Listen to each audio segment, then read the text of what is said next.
Good evening, demons. Hope everyone's having a good day so far. And of course... There we go. Okay. I just had to give it a minute. How's everybody doing tonight? Hope you're, having a good week so far. Halfway through. It's Thanksgiving weekend this weekend in Canada. And I am excited because I love pumpkin pie and I love stuffing. Turkey I am not enthused about at all. But there's usually, like, actual good food. It's not a slight on how anyone cooks their turkey, it's just turkey in general is just meh.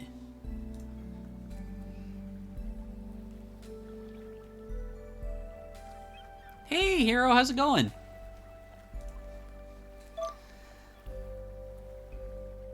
Turkey can be so good, though. Can it? Just finished Frog Fractions with fish. Oh, I'm gonna have to go and watch that later.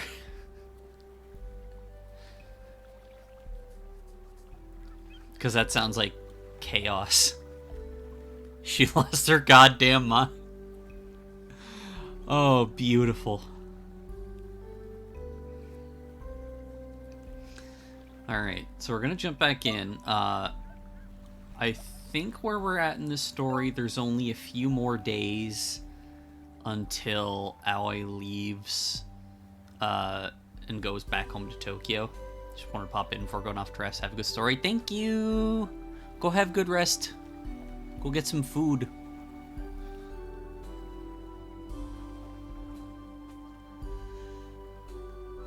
But yeah, so yeah, I think there's only like a few more days,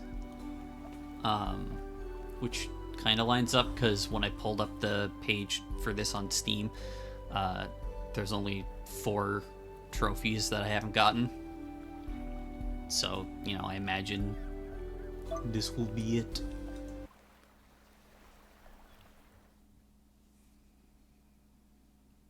I spent the next day thinking about all the things I would like to say to Aoi, but for various reasons can't. I'm so distracted I make a bunch of mistakes at work. I drop plates and mugs haphazardly into the sink, sending soap suds flying everywhere, and I mix up orders multiple times. It gets so bad, Kaho has to take me to one side and give me a stern word. I might be making a lot of mistakes, but at least I'm not the only one. Yuki's being clumsier than usual, too.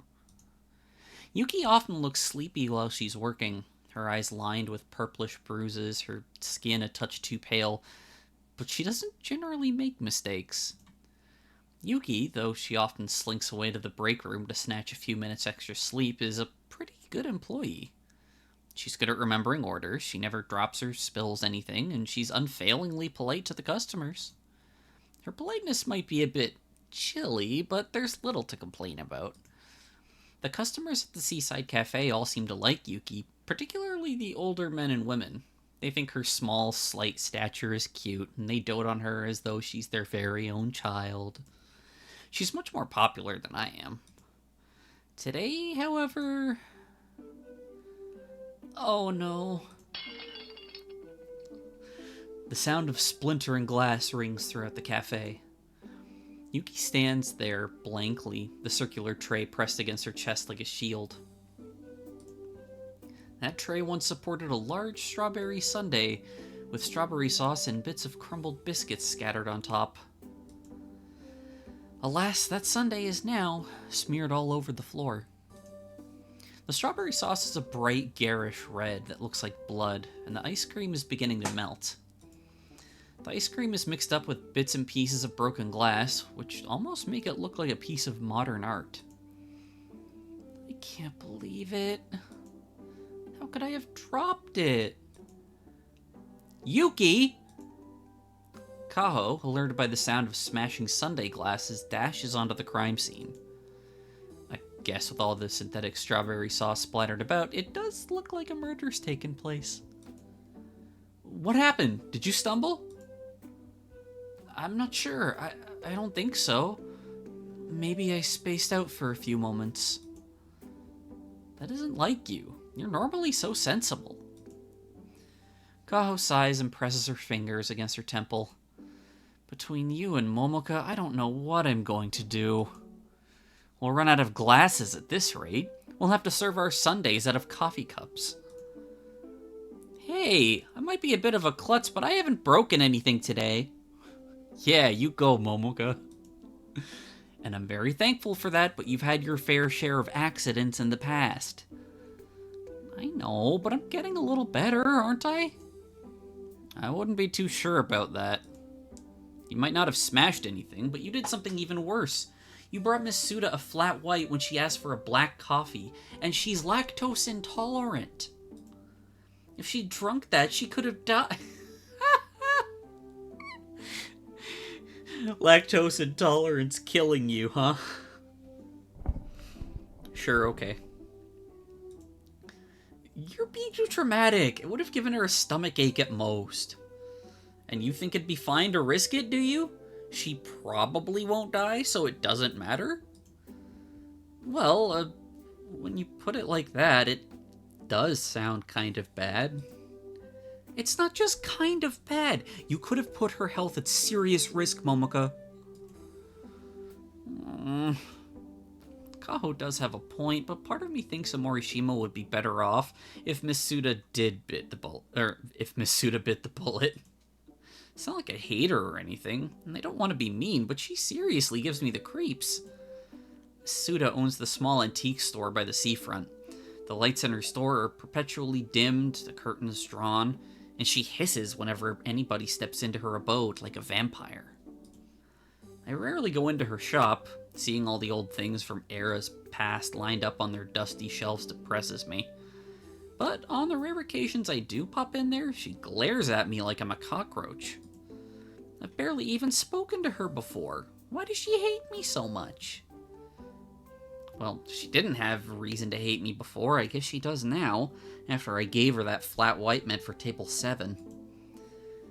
Putting your attempts to murder our clientele to one side, we need to sort out this mess before anybody steps in it or slips. Go ahead and get a damp cloth from the kitchen, Yuki. Momoka, you get the dustpan and brush. But I didn't drop this sundae. Oh? Kaho raises an eyebrow. Are you answering back, Momoka? No, but I don't think this is exactly fair. Life often isn't, but in this case, you're only getting what you deserve. I haven't punished you nearly enough for your many, many transgressions. Miss Suda complained to me about our sloppy, lackluster management for over 10 minutes. It was quite tedious. Really? Miss Suda did that? Miss Suda barely says anything more than 3 words at a time. She makes the mere act of speech look like a colossal effort, one that she can't be bothered with. I must have made her mad if my sloppy serving skills prompted her to complain to Kaho for over 10 minutes. Indeed, she was only placated when I waived the fee for her black coffee, and even that wasn't enough to stop some of her snide remarks. Wish you could be more like Aoi. She's working hard. She's working so hard and she never answers back. She's the model employee. It's a shame she'll be leaving so soon. I've grown used to her, and her sales have gone up ever since she arrived. It's enough to make me wish you were the one leaving instead, Momoka. If I weren't such good friends with your father, I swear. That's really shitty of her to say. Kaho launches into a rant while I space out. I don't catch precisely what it is she swears, but it doesn't matter.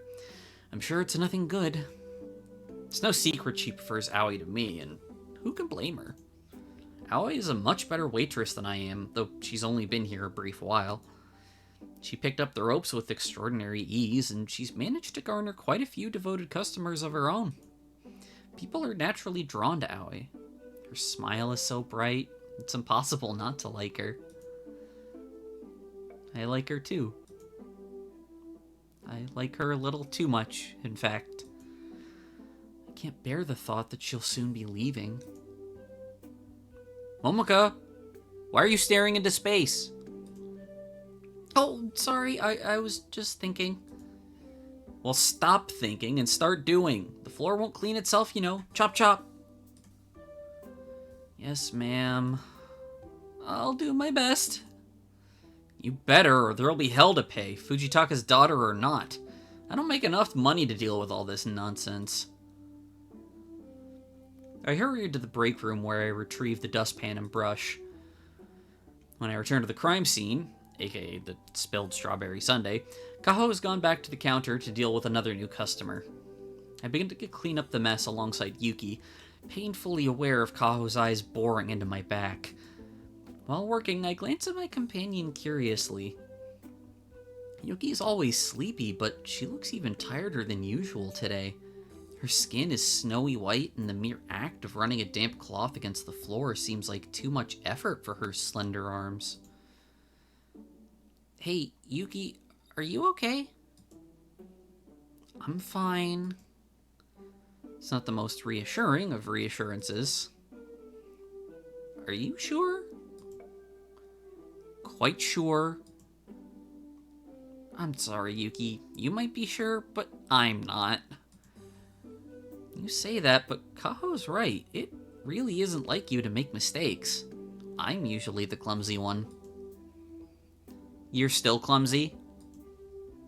Well, yeah, but that doesn't change the fact you've been acting weird. I'm always weird. So she does have some self-awareness, huh? Weirder than usual, then. Don't you want to tell me what's wrong? A trouble shared is a trouble halved and all. You said I could confide in you last week. You said you would keep my feelings a secret, but then you blabbed to Aoi. I don't know if I can trust you anymore. I didn't want to blab to her. I had to out of necessity so she wouldn't spill the beans. I did that for your sake, you know. I'm trying to help you win Himari's heart here. You don't have to be so prickly. Yuki falls silent. She looks at the smeared ice cream sticking to the floor, her eyes half-lidded and sighs shallowly. I know you are. I'm aware that you have been trying to help, albeit in a clumsy, awkward way, and I appreciate it. Then why won't you tell me what's wrong? Why are you so distracted today? That is, Yuki bites her lower lip. Her grip on the damp cloth tightens until her knuckles turn white. I thought I had more time, but... Her voice drops to a whisper. I have to shuffle up close to her so I can hear her. Himari's birthday. It's today. Oh. So today's the day you're going to confess your feelings? That's right. I counted my money last night, and I should have saved up enough to buy her a nice present. After my shift today, I'm going to go to the store and buy it. Then I'm going to go to her house, and Yuki pauses. She inhales, composing herself before continuing. I'm going to tell her how I feel. I have to tell her, no matter how scared I am. I've waited too long for this moment to back down now. Yuki looks smaller than ever, crouched on the floor as she is, but her eyes are filled with determination. Yuki might be small and slight, but her feelings are anything but. She loves Himari. She loves her so much she's prepared to confess her feelings, even if it kills her. I wish I could be as brave as she is.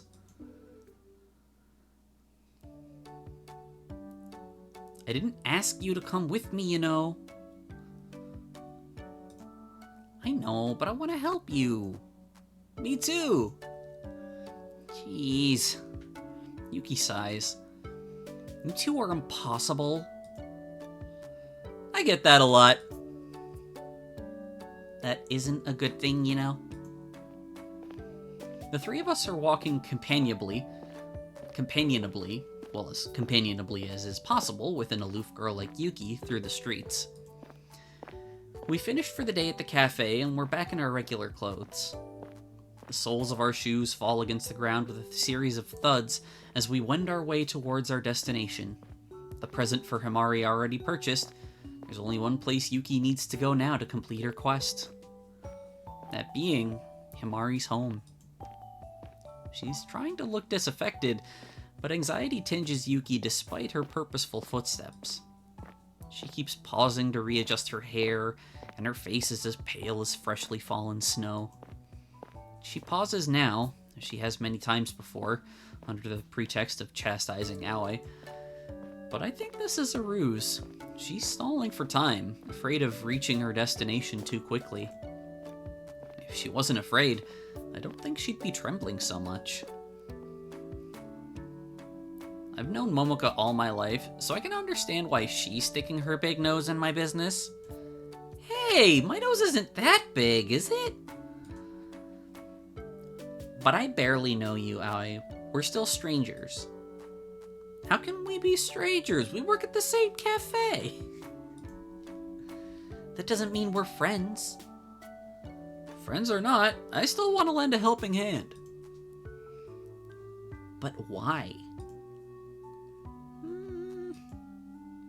Aoi pauses, thinking, as her grip tightens about the oversized pastel pink rabbit plushie in her arms.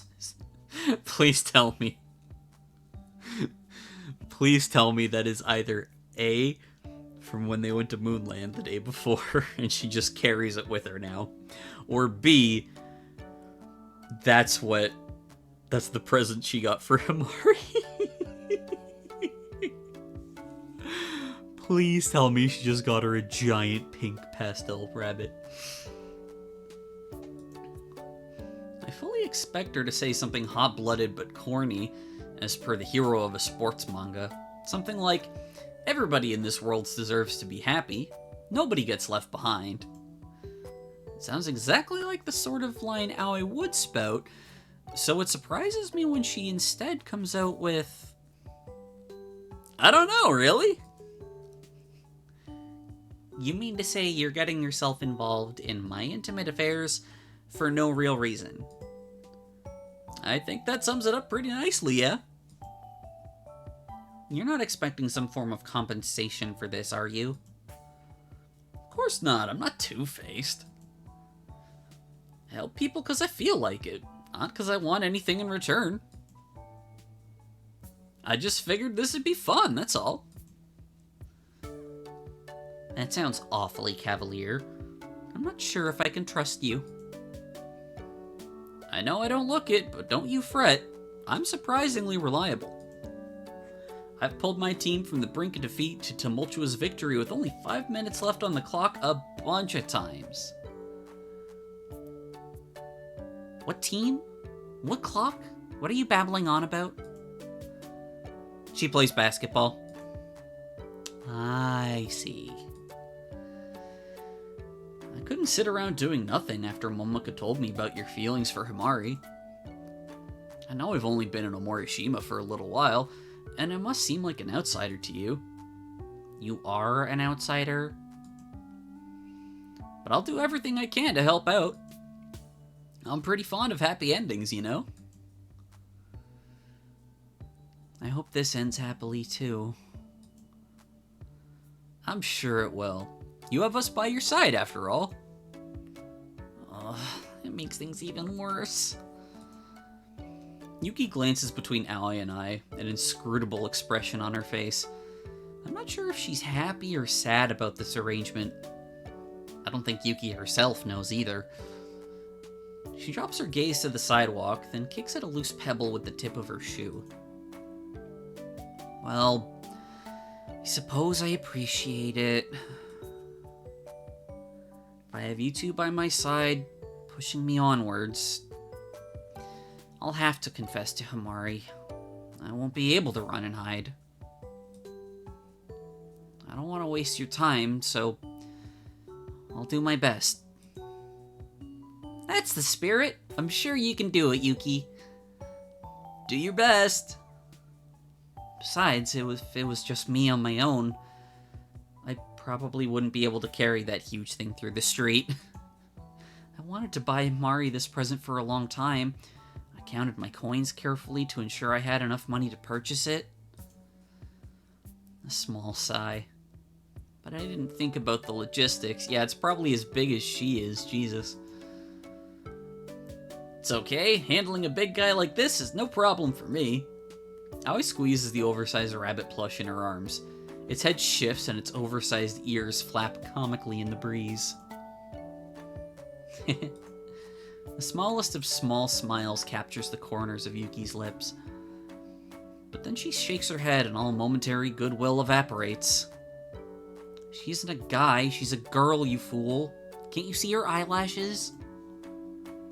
I can't really see much right now other than the top of her head. I know I'm tall, but she's a struggle even for me to carry. If you tried Yuki, she'd crush you. Pains me to admit that, but I think you're right. Curse my genetics for giving me such a stupidly small body. I think you look pretty cute, Yuki. Thanks, but I couldn't care less what you think of me. You're not Himari. Yuki examines the gift from beneath her eyelashes, a pensive expression on her pinched, pale face. I hope Himari likes her. She costs so much money. I'm sure she will. And how do you know that? We haven't given it to her yet. Just call it a hunch. This plushie is pretty cute, with soft felt ears and a neatly stitched on mouth. It even has two little pale pink ovals stitched onto its pastel cheeks to simulate a blush. But it's not just any oversized rabbit plushie, oh no. Its sleepy eyes are lined with long lashes, and there's a little crown on its head, which makes its true identity only too obvious. This toy rabbit is none other than Mochi, one of Moonland's beloved mascots. As far as presents go, I think it's a pretty sweet gesture. I can't think of a better gift for Himari, the lover of all things small and sweet and cute. Not that this rendition of Mochi is particularly small. It's even bigger than Yuki. It's certainly cute, though. Himari's a fan of Mochi, isn't she? I think she had a Mochi-themed pencil case. Himari's a big fan, yes. She has lots of small Mochi toys in her room, but she doesn't have this big version. We saw this plush in the store window a few months ago, and Himari loved it. She said it was adorable, but she didn't have enough money to buy it. From that day forth, I vowed I would buy Mochi for her birthday. I just want to make her smile. I'm sure she'll smile lots when she gets a load of this. I do hope so. But things aren't that simple. I don't see why they can't be. You need to be more positive. It's easy for you to say when you'll be leaving Omorishima next week. I have to stay here. If I make any mistakes, they'll remain with me.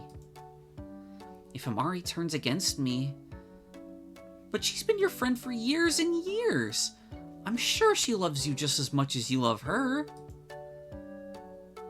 I can't pretend I know much about your relationship, but she doesn't seem like the kind of person who'd dump a friend just because she has a crush on her. You're right. Himari wouldn't do that. She's too kind. Girls who like cute rabbits can't be evil. It's like, not possible. Oh, if only that was true.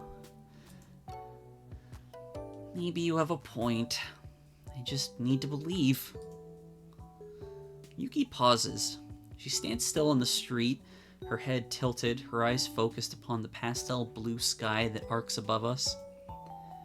Her hands, which are hanging limply at her sides, clench into fists. Her eyes narrow. And then she glances between Aoi and I once more and offers us a small smile. Thank you. I was getting myself worked up, but you're right. I need to be more positive. I thought I'd be able to tell Himari how I felt on my own, but I'm not sure if I'm strong enough. I don't have anything I can offer you as a reward other than my thanks, but if you would accompany me to Himari's home, I would appreciate it. I don't know if I can do this on my own.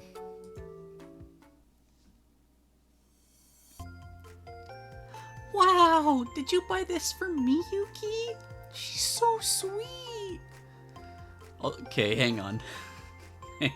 Hang on. What the fuck is this dragon up here? How he able to stand on only one foot? And why does he look like that? Why is there a French revolutionary? Oh, I love this. That's right.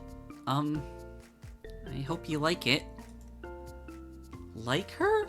I love her! You know how much I adore Mochi. You couldn't have picked a better present. Himari beams joyously, her hands clasped together at her front as she surveys her present. The large, oversized Mochi plush is sitting at the edge of Himari's bed. Its, I suppose I should say her, head lolls forward, her plush paws splayed, her long ears loose and floppy. Mochi looks perfectly at home in Himari's bedroom. Her white and pink color palette matches Himari's cutesy bedroom to a T.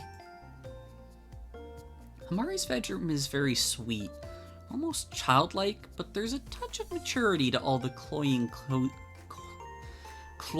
coziness. Jesus Christ. Also, why is he doing the salt thing?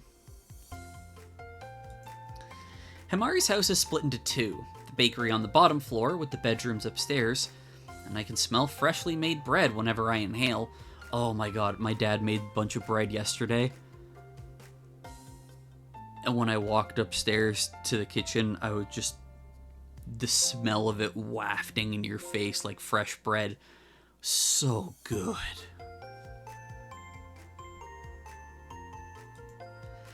It really is a cozy, relaxing bedroom, made all the more comfortable by the effusive politeness of our hostess. Why am I getting bonked? I'm talking about bread! Oh, stop making me hungry. If it makes you feel any better, I'm making myself hungry too. Though I don't know Himari all that well, and Aoi has only met her once, she welcomed us into her room like long-lost friends. She told us how very nice it was to see us, and she offered us cups of tea and freshly made snacks pilfered from her parents' bakery. That would be the ultimate trap for me. I would just eat nothing but stuff from the bakery. The delicate rose-patterned plate of cookies sits on a low table in Himari's bedroom. Aoi has already chomped her way through 5 of them, but Yuki hasn't had a single bite. She's shifting on the edge of Himari's pastel pink bed, evidently anxious.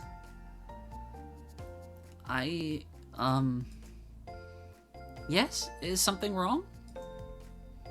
Well, I'm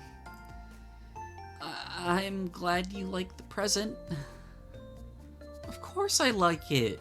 I love Mochi almost as much as I love you. Cute things are simply the best, be they girls or rabbits. You know what?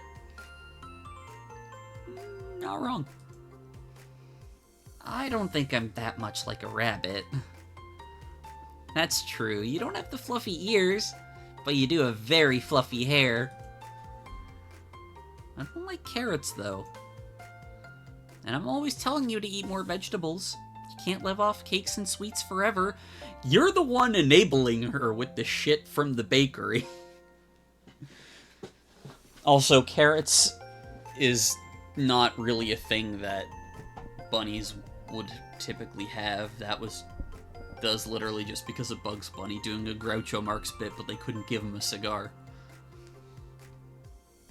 It seems a bit hypocritical coming from you when your parents own a bakery. parents might own a bakery, but they've always ensured that I eat a nutritious, balanced diet. You need to take care of yourself, Yuki. You're so small, I'm afraid you'll waste away if you don't eat more if you don't eat more cabbage. Ah. Ugh. Yuki pulls a face. Cabbage is even more disgusting than carrots. Hey, I like carrots. It isn't disgusting. It all depends on how you cook it. You eat the cabbage rolls I make for you at lunch. It's because I don't want to disappoint you. It's not because I like cabbage. So you're saying you dislike my cooking, though I worked so hard on your meals for you? How sad.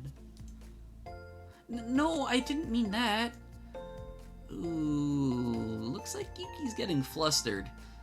It's rare for me to see the Ice Queen defrost as spectacularly as this, and it's kind of adorable. I've often wondered about their relationship, but now I think I can see why Himari likes Yuki so much. She seems like a lot of fun to tease. I just mean, I like your sweets, Maywar. Why am I like this? Way more than I like your cabbage rolls. You say that, but you haven't touched the cookies I brought up. You'd normally be at them like a plague of locusts. Huh? Aoi, who's demolished more than half of the cookies by herself in the last 5 minutes, swallows her last mouthful and looks at Himari curiously. Did you make these yourself, Himari? That's right.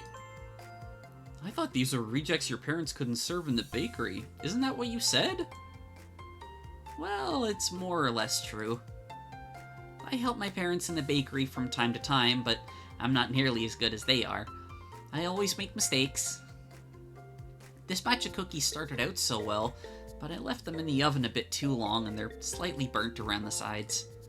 These cookies can't be sold, but I didn't want to waste them. I thought Yuki might like them, but she's barely even looked at them. It is somewhat vexing. I'm sorry. I'm just not hungry right now. How unusual. You don't have a temperature, do you? No, but if you put your hand on her forehead, she will burn up. I'm fine. Yuki brushes Himari's intrusive fingers away and draws herself up into a ball, her arms around her knees. I'm just a bit tired, that's all. You certainly look it. You have very dark rings beneath your eyes. I hope you've been getting enough sleep. I tried, but sometimes it's difficult. Well, if you don't want to eat Himari's yummy cookies, I will. That's all the more for me. She's such a big goober. Aoi plucks another cookie from the pile and pops it into her mouth. She crunches it loudly between her teeth, as though to make a point, then swallows. This is really good. I'm not even a fan of sweets, but these are amazing. I'm glad you like them. You can have a few if you like, Momoka. I did bring them up here to be eaten, after all. Oh, thank you. I take a cookie from the plate so as not to upset my gracious hostess, but I'm not all that hungry. My stomach curdles with anticipation as I bite into my cookie. When will Yuki make her move? It might be a bit hard with Aoi and I here, especially when Aoi won't stop eating, but I hope we can give her a bit of courage. Silently, I cheer Yuki on inside my head. You can do it! I believe in you! You know, Yuki's fingers grip the hem of her skirt. She twists the fabric in her grasp like a flannel. I was thinking... You always do nice things for me, Himari. You walk to school with me every morning, and you make me lunch, and you help me study in the library. You're always so kind to me. That's why I wanted to be kind to you in return. Is that why you bought me such a huge present? I was wondering what I had done to deserve the honor. You deserve much, much more than I can give you. You're my best friend, and you're dear to me, and I... Yuki pauses. It looks like her nerves might overcome her resolve. Then she clenches her fist, digging her nails into her palms, and perseveres. I wanted you to know how much I appreciate you. Oh no. Oh, okay, I wasn't sure that... You stayed by my side ever since we were kids, and I value that. I really do. I stayed with you because I wanted to stay with you, Yuki. You don't need to buy me something this huge. Though I'm very glad you did. I'll take good care of Mochi. You can count on me. Himari smiles and pats the top of her stuffed bunny. Hope she didn't cost too much money. It's fine. There's no such thing as too much money when it comes to our friendship. You mean more to me than my bank balance. That's a sweet sentiment, but I don't know if I'm worthy of it. I wonder if Himari knows and she's, like, trying to work Yuki back into a way where she can, like, say her feelings. You are worthy! There's nobody on Amorishima more worthy than you. Well, that makes me very happy to hear. But I'm even happier that you came to wish me a happy birthday. I was starting to worry that you'd forgotten. Forgotten? Yuki sits up a little straighter. Her eyes widen to almost comic proportions. Like what we see on screen. That isn't possible! We've been friends for years! I always mark your birthday down on my calendar. I know that, or I should have known it, I suppose, but I was having second thoughts. We used to be so close, but you've been awfully distant this summer. I began to worry you had grown tired of me. That's impossible! I could never get tired of you! I can see that now. I was being paranoid. I like you so much, Yuki. I just can't help it. When you didn't pay me a visit earlier to wish me a happy birthday, I really was so scared. I never wanted to make you feel bad. That's the opposite of what I wanted. I know. You're not always the best at communicating your feelings, but this present makes them quite apparent. Himari glances at the large, plush Mochi on the end of her bed. Mochi isn't just a cute stuffed rabbit. It's the physical manifestation of Yuki's hard work over the summer vacation, and the love Yuki has for her best friend. It's not just a simple birthday gift. It's a declaration without words. This is why you were so busy, isn't it? You must have been working hard so you could buy me this gift. That's right. Yuki's fingers grip the hem of her frilly skirt. She swallows. I didn't want to make you sad, and I definitely didn't want to make you feel neglected. I was so focused on buying you this gift, I couldn't think about anything else. I'm sorry if I upset you. Really, I am. I hope Mochi can make up for it. Maybe I was a bit upset at the time, but now I understand. There's no reason for me to be unhappy. You've given me something really amazing. I don't know how I can repay you. You don't need to repay me. You've given me more than enough already. That's why I bought you Mochi in the first place. I wanted to show you how much you mean to me. You really are my best friend. Yuki pauses. She shakes her head, her curls tumbling around her shoulders as she searches for the right words. No, that isn't it. It's more than that. Much more. My feelings are complicated, but... Yuki's brow furrows with the physical effort of trying to force out her confession. She looks frustrated at her inability to speak up. She only needs to say a handful of words, but it's hard to get them across. It's hard to get them across. Yuki reminds me so much of me. My heart goes out to her. I can feel her suffering acutely, and that's why I decided to give her a gentle nudge. It's okay, Yuki. You can do this. I believe in you. You do? That's right. Don't be afraid.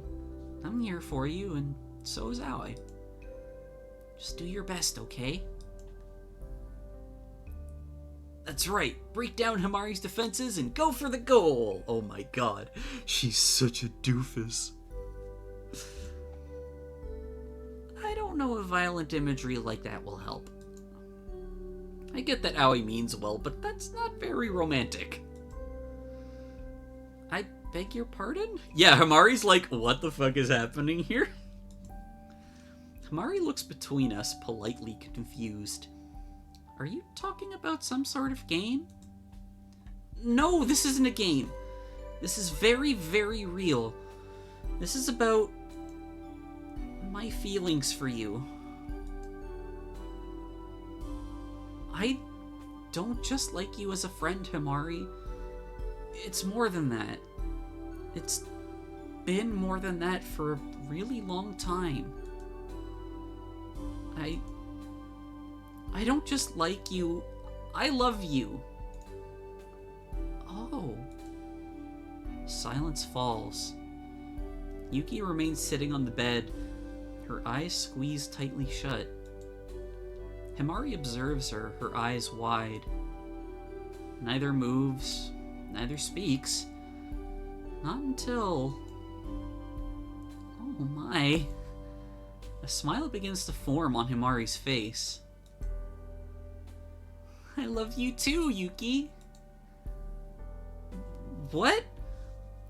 No, you don't understand. I don't love you as a friend. It's more than that. I love you for you. Everything about you. I love you. I know. And I feel the same way. I love you too.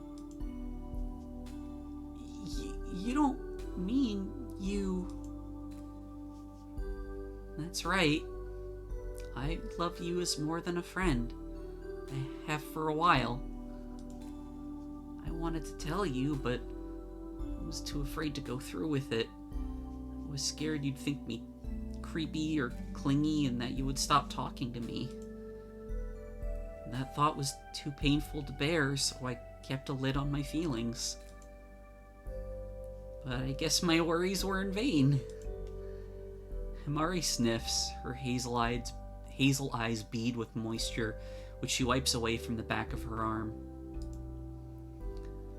I can hardly believe it. Do you really love me? Yes, I do! I love you a lot. Even though I make you eat cabbage rolls? Even so, I didn't want to eat anybody else's cabbage rolls but yours. That's, I'm sure there's some way that can be taken out of context. Goodness, makes me so happy to hear you say that. But are you sure I'm not too plain and ordinary for you? I don't think you're plain and ordinary. Not at all. I think you're incredible. You put up with me, even though I'm difficult. And you always do it with a smile. How can I help but smile when I see you? Being with you makes me really happy, after all. But nobody else acts like that around me. It's only you. And then everybody else is foolish. Not that I'm all that smart. I called myself your best friend, but I couldn't see how you felt about me. I put you through so much anxiety. Though I told myself I wanted to make you happy, you were the one who had to muster the courage to confess to me. I never thought this would happen, but I'm so glad it did. This really is the best birthday I've ever had. Aww, a happy ending, Yuki confesses. Aww, babies.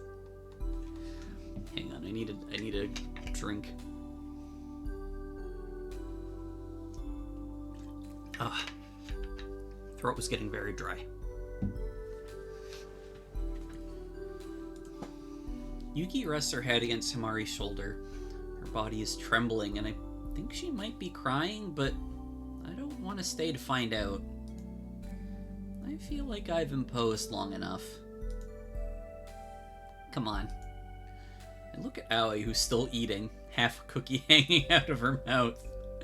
Girl, same. We should probably go. Yuki doesn't need us to support her now. Not when she's already achieved her happy ending.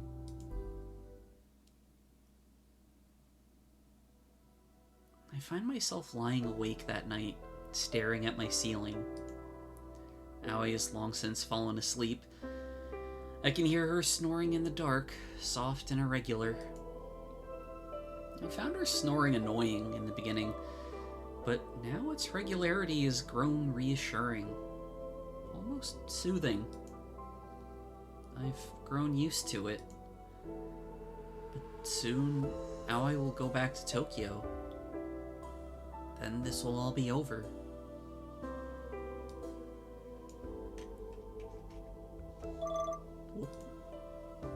Huh. I sigh, then bury my face into my pillow. I wish I'd told Aoi how I feel about her.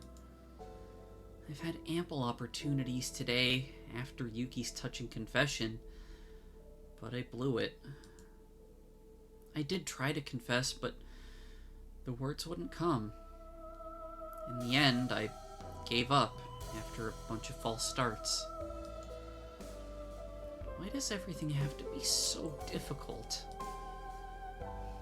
My own cowardice disgusts me. I'll never be able to get what I want if I go through life with a wishy-washy attitude like this. I'll never be able to be a popular manga artist. I'll never move away from Morishima. And I'll never be able to confess to Aoi. Aww. I wind my arms around my pillow, nuzzling my cheek against its comforting softness. My feelings are so intense, it feels like they're gonna crush me. I've never felt like this about anybody before, boy or girl. I thought these all-consuming emotions existed only within the pages of romance stories. I was wrong. There's a lot about the world I don't know. I don't know about all the fish that live at the bottom of the ocean, or the names of all the stars in the sky. Up until a couple of weeks ago, I never even knew I liked girls. How can I hope to understand the world around me if I don't truly understand myself? I do know that I like Aoi, though. I know that I want to be with her. I want to tell her how I feel, but I'm such a coward. Aoi will be leaving Omorishima on Sunday. I only have one full day left to confess my feelings. If I put things off much longer, it'll soon be too late. I don't have much time left. I've got to make it count. Otherwise, I know I'll regret it.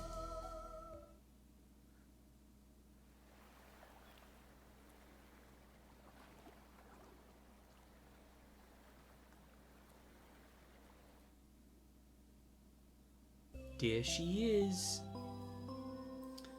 Goodness, the time has flown. I can't believe it's almost been 2 weeks already. I'll miss you when you have to go back home, Aoi. I've gotten used to having you here. You're just like one of the family. Thanks, that's very nice of you. I hope I haven't been too much of a nuisance. Not at all. It's been good having you around. You and Momoko have grown quite friendly with each other. Oh, Dad. The fact that he, like, saw the whole conversation happening with him and, or with her and Mikan, it was just beautiful. Yes, Momoko is very nice. You've all been nice. I don't really want to go back. But I guess I've got to. Aoi sighs. My boat leaves tomorrow. This is my last day here. Aoi picks at her breakfast dispassionately. She doesn't look or sound as chipper as usual. She hasn't commented on the satisfying crunch of the pickled daikon, or the onsen eggs broken over her bowl of brown rice. Dad must have noticed Aoi's shift in behavior, because he looks at her concernedly. Aren't you hungry? I'm always hungry. Most of the time, anyway. Food like this is good for building up stamina, but... Aoi pokes her onsen egg with the tip of her chopsticks. The golden yolk at the center of the egg breaks apart beneath her chopstick tip, bleeding sticky sunshine across her rice. My stomach feels kind of funny. She don't understand her own feelings either. Oh, ow. I was like rolling my neck and... oh, something hurt. Aren't you excited about seeing your father again? Of course I am. He's my dad and I miss him. I love him a lot, but... Aoi sighs. I don't know if I want to go back to eating rice balls and instant noodles after all the food I've had here. The thought's kinda depressing. Well, at least you know how to make omelets now. You could surprise your father by cooking him a meal when you get back. Oh, he'd be surprised alright. He'd be terrified about me burning the kitchen down. You weren't that bad at cooking. It was my omelet that turned out charcoal black. Sure, but that's because you were showing me what not to do. I appreciated it. Right, let's go with that. It's been a week since the great omelet disaster, but the kitchen still smells of overcooked egg. Oh god. They must have terrible ventilation. It would have been nice if you could have stayed a bit longer, Aoi. Dad's voice is plaintive. It sounds like you'll miss her almost as much as I will. Aoi's very open and earnest with her praise, and she smiles so frequently it's hard to dislike her. Our breakfast table has felt empty this summer, what with Mom's absence, but Aoi's presence filled up that gap nicely. She won't be here much longer, though. Soon it'll revert to being the three of us again. Dad, Mikan, and me. Jeez. I sigh. It's about as depressing as eating convenience store food for every meal. Well, there's no point in fussing about the past. It's too late to change it now. If you ever come back to Omorishima, I'd be more than happy to teach you a few more recipes. Are you inviting me back already? I might be. I'd be more than happy to put you up. And I'm sure Momoko and Mikan would love to spend more time with you. What do you think, Mikan? You can come back anytime, Aoi. I didn't get to play with you nearly enough. Dad translates on Mikan's behalf, and Aoi nods. I'd like to play with you more too. I want to go swimming with you, and climbing, and maybe even cycling. I hate cycling. Well, I figured as much. You don't like doing anything if it involves physical exercise. Oh, Momoko really gets me. Drawing counts as physical exercise. Gives my wrists a workout. I'm not sure if it does. Dad laughs. Well, putting any future visits to one side. I'm glad I managed to spend some time with you while I could. It's been a pleasure. You're not just saying that to be polite, are you? Of course not. I mean every word I say. I've always wondered how Seiji's daughter turned out, especially after Akari. Dad's voice trails off while his hand's still in the air. He shakes his head. In any case, I'm glad you came here. You're exactly like Seiji described you. Loud and annoying, you mean? I imagine she does, like, finger guns there. He didn't use those exact words, but an approximation of them? Not entirely. He said you were a very kind, compassionate girl, though sometimes you can be a bit too enthusiastic. Oof, it's even worse than I thought. Talk about a harsh assessment. Aoi laughs and runs a hand through her hair. Dad's a teacher, so he's used to fudging the truth when he writes his report cards. He's got being diplomatic down to a fine art. I bet he'd chew me out if he was my teacher, though. He thinks I talk too much. Seiju's a quiet person. He's always been like that ever since college. You're not very much like your father, but I think he's proud of you all the same. He said your smile always helped him when he felt down. Did Dad really say that? Those exact words. Wow. Dad's never said that to me before. I can't imagine he would. He gets shy easily. He's bad at expressing his emotions, particularly to those he cares about most. Well, I always knew Dad has a mushy core, even if he acts all stern on the outside. He gets teary-eyed whenever he watches Late Spring. By Ozu?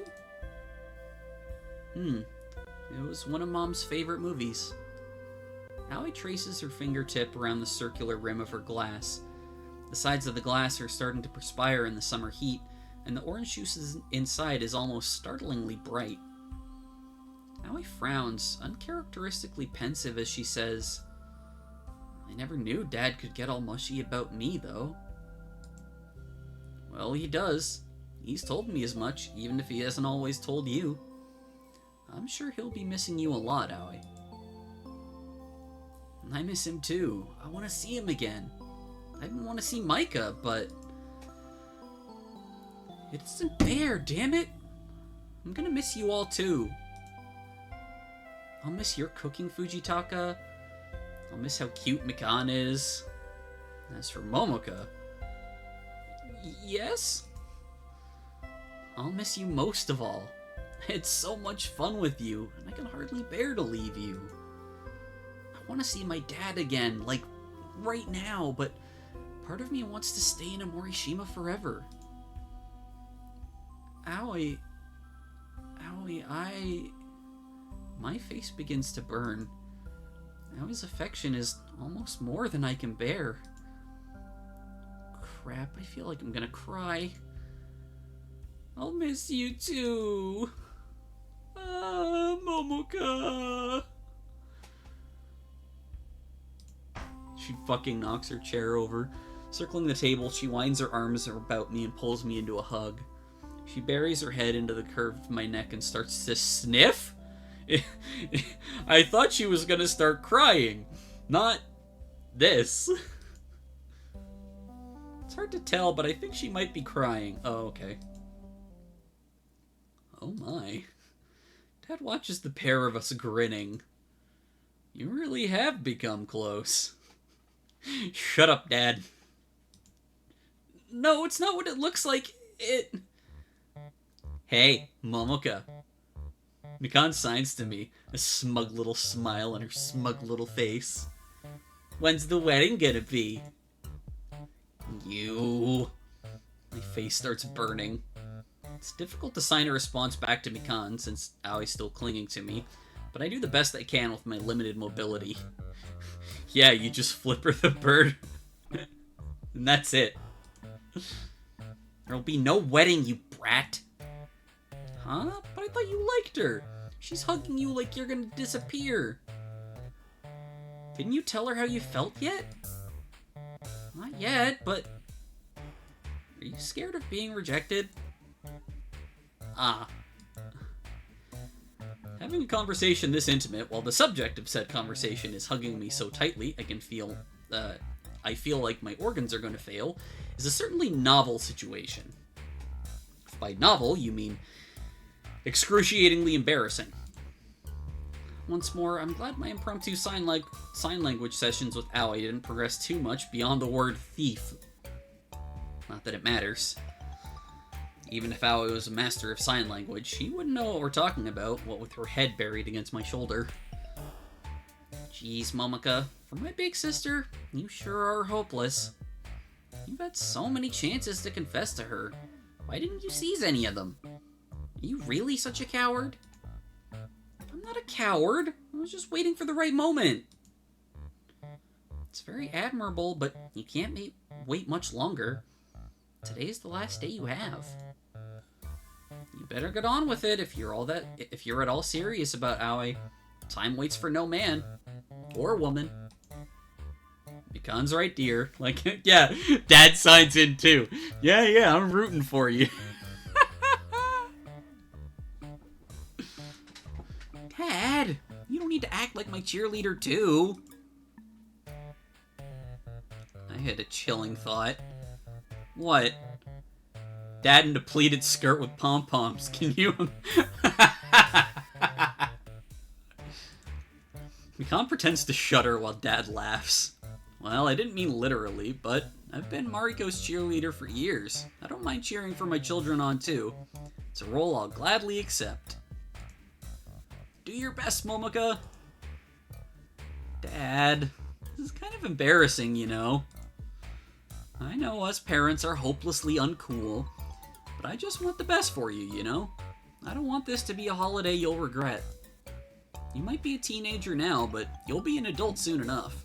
It's harder to do the things you want when you get older, and I don't want you to have any regrets. Get out there and give it your all. I won't be satisfied until you propose to her. Oh my fucking god. Gremlin child. That's going way too far. But no matter how embarrassing my family may be, I'm still glad to have them. I'm happy they're prepared to support me no matter what. A lot of people in my life are wishing me well, and I don't want to let them down. Most importantly of all, however... Momoka, tell me you'll miss me too. Let's exchange phone numbers, okay? I don't want to let myself down either. I'm tired of being a scaredy cat. Yay! It's the ocean! Her misery from earlier all but forgotten, Aoi dashes to the ocean with her arms aloft. Her short hair flutters in the breeze as she runs across the sand, her bare heels kicking up small bits of crushed shell and pebble in her wake. I lag along behind her, struggling to keep up with her breakneck pace. Hey, wait for me! No way! Aoi sticks her tongue out at me mischievously. You're the one who needs to catch up, Slowpoke. I'm trying, but... The sand keeps shifting beneath me. It's hard to remain steady, and it doesn't help that it's such a hot day. Each and every footstep burns. I don't miss stepping on hot sand. That shit do hurt. I'm getting out of breath. How can you be out of breath? You're barely running. I'm doing the best I can, you meanie. I've never been the most coordinated of people. It's not uncommon for me to trip over my own feet, or thin air. Big same. That's why I'm never chosen to do the relay race during my school sports festival. It'd be a huge disaster. The sand poses too many potential threats for a klutz like me. To make matters worse, I'm the one encumbered with the tote bag filled with sunscreen, a deflated beach ball, and the lunch Dad prepared for us before we set off. The bag bumps into my side with every step. I can feel the hard plastic edge of the square lunchbox through the bag, and it hurts.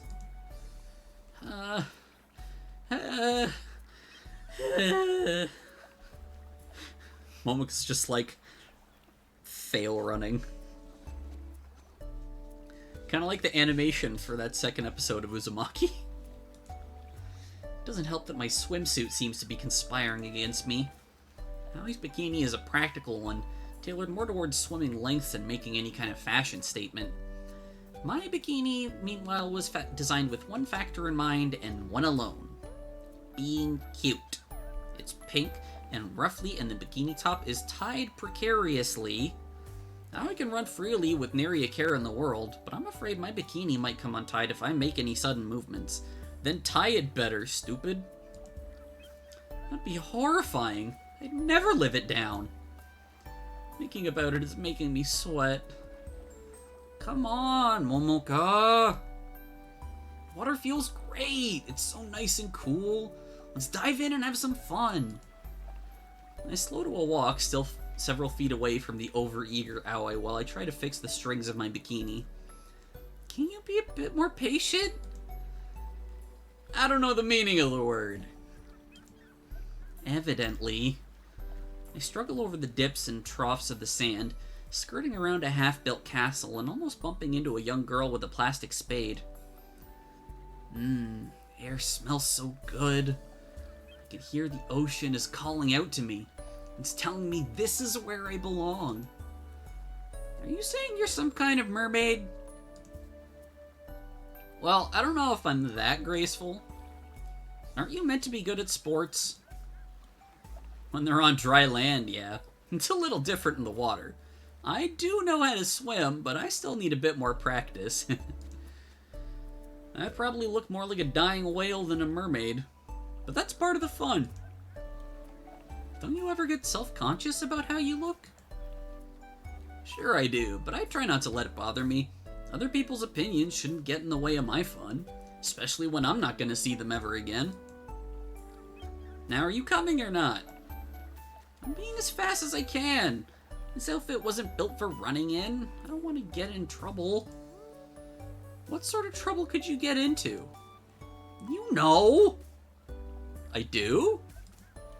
Use your imagination?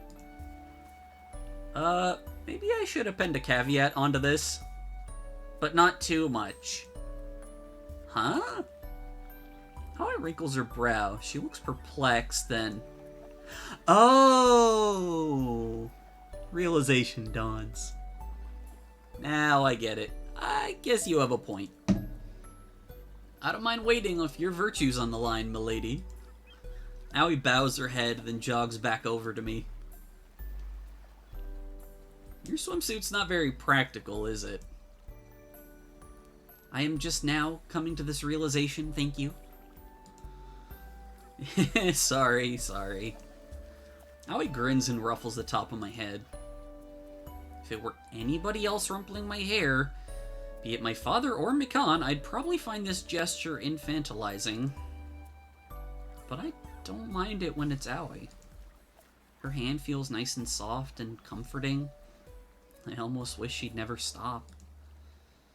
But time, like my little sister so wisely said, waits for no man or woman. And every good moment must come to an end. Aoi draws her hand away and the contact is broken. Come to think of it, Aoi looks me up and down, one hand on her hip. I should probably put some sunscreen on you. I wouldn't want you burning up.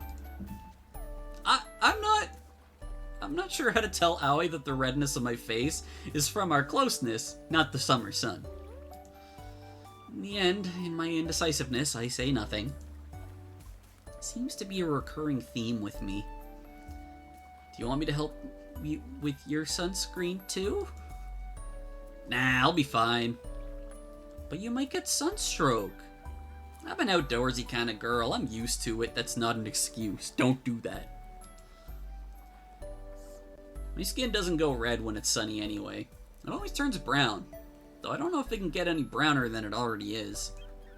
Aoi flexes an arm, a playful smile on her face. You, on the other hand, have very fair, creamy skin. You need protection from the UV rays more than me. Well, if you say so. Aoi's right. My skin is very pale, and it starts peeling when exposed to the sun for too long. It's not a pretty sight. I brought some sunscreen with me just in case. It's here. I reach into the tote bag, which is slung over my shoulder, and procure the bottle. Aoi accepts it with a theatrical finish, a grin on her face. Thank you kindly. I'm glad you're so prepared.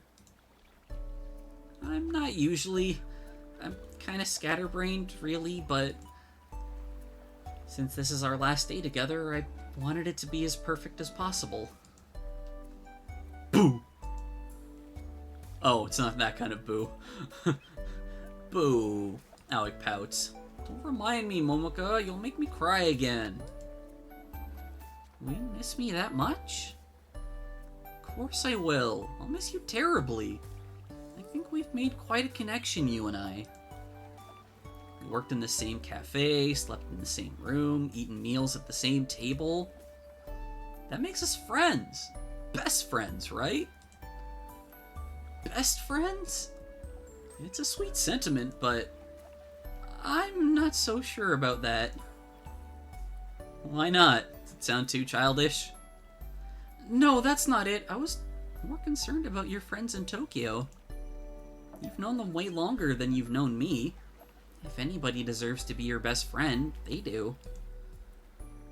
They are my best friends, but you are too. I don't think you need to put a limit on it. A girl can have more than one best friend. Really? Doesn't that defeat the point of the superlative? Dozens of people can't all be the best at something. Yeah, well, we're talking about friendship and emotion and things that don't make logical sense. But maybe I'm being pedantic. You're one of my new best friends, there's no doubt about it. I wouldn't have had half so much as fun in a Morishima if it weren't for you. Aoi, I press a hand against my chest, my fingers splayed over my heart as I try to imprint Aoi's words into my skin. I feel the same about you. And even more. Great! I'm glad we're on the same page. Not quite. Oh, if only she knew how I really feel. Now sit down and let me pamper you. I gotta cover you in this sunscreen so you don't burn up. And I don't want you ending up like a rasher of crispy bacon. Where is she learning that kind of slang? Right, I take a seat in the sand, cross-legged, and look out at the ocean. My cheeks tinged pale pink, I mumble softly, "Thank you." No prob, what are friends for? Aoi uncaps the bottle of sunscreen with a dull plastic click, then takes a seat on the sand behind me. I'm sitting with my legs folded, like an elementary school kid during a school assembly, but Aoi is kneeling. I can feel her shadow against my back, obscuring my pale skin from the harsh rays of the sun. I can feel Aoi's breath against the back of my neck, and it makes me shiver. You alright, Momoka? I'm fine.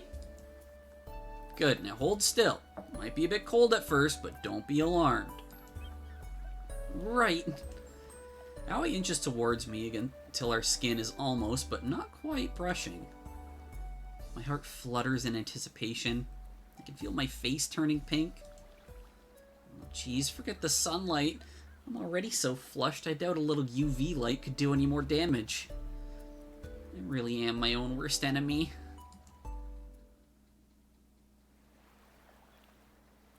My sunscreen applied, thanks to Aoi, we abandon my tote bag on the beach and go for a swim. Well, Aoi swims. I try, but physical exercise is not my forte, whether on land or off it.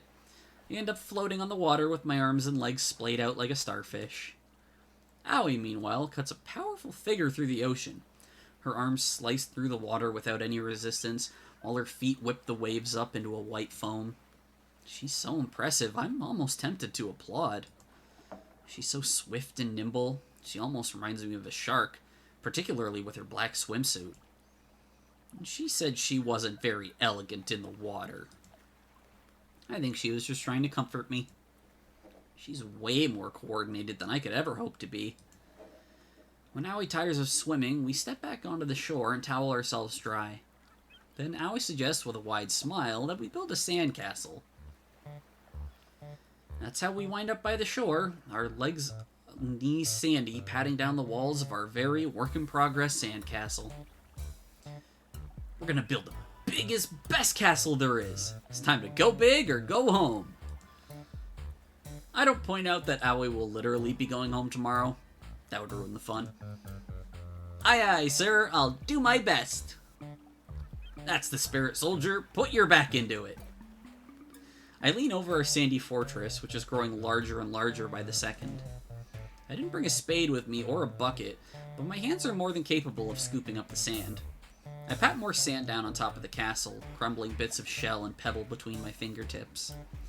The sunlight beats down on my shoulders and the back of my neck, but it's not too unbearable. It feels pretty good, in fact. Come on, Momoko, we need to work harder than that if we're gonna build Castle Aoi. Huh? I pout. Why are we naming the castle after you? 'Cause I'm gonna be the king, of course. You're a girl, though? Who said girls can't be kings? Even King Arthur could have been a girl. Ha! Fate reference. I kind of doubt that. Literally. Maybe that's true of one particular franchise, but it's not the most popular depiction of the famous British king. Not that I know much about him. It was my idea to build this castle, so that makes me its rightful ruler. I'm gonna be the king. I won't let a silly thing like gender stop me. It's like so old-fashioned. Jeez. I pout. You're starting to sound like Saya. Maybe she's rubbed off on me. Sure hope not. I shake my head. Well, even if you are the king, your castle wouldn't be as big as it is now without my help. You should show a bit more appreciation. I see your point. I might be the ruler of this castle, but you are my valued second-in-command. It wouldn't be fair if I didn't recognize your efforts. I don't want you staging a coup and seizing the crown from my head.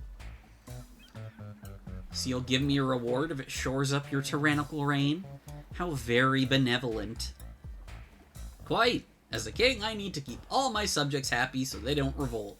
That being the case, when this castle is finished, I will take you as my queen. Then we will rule the land together.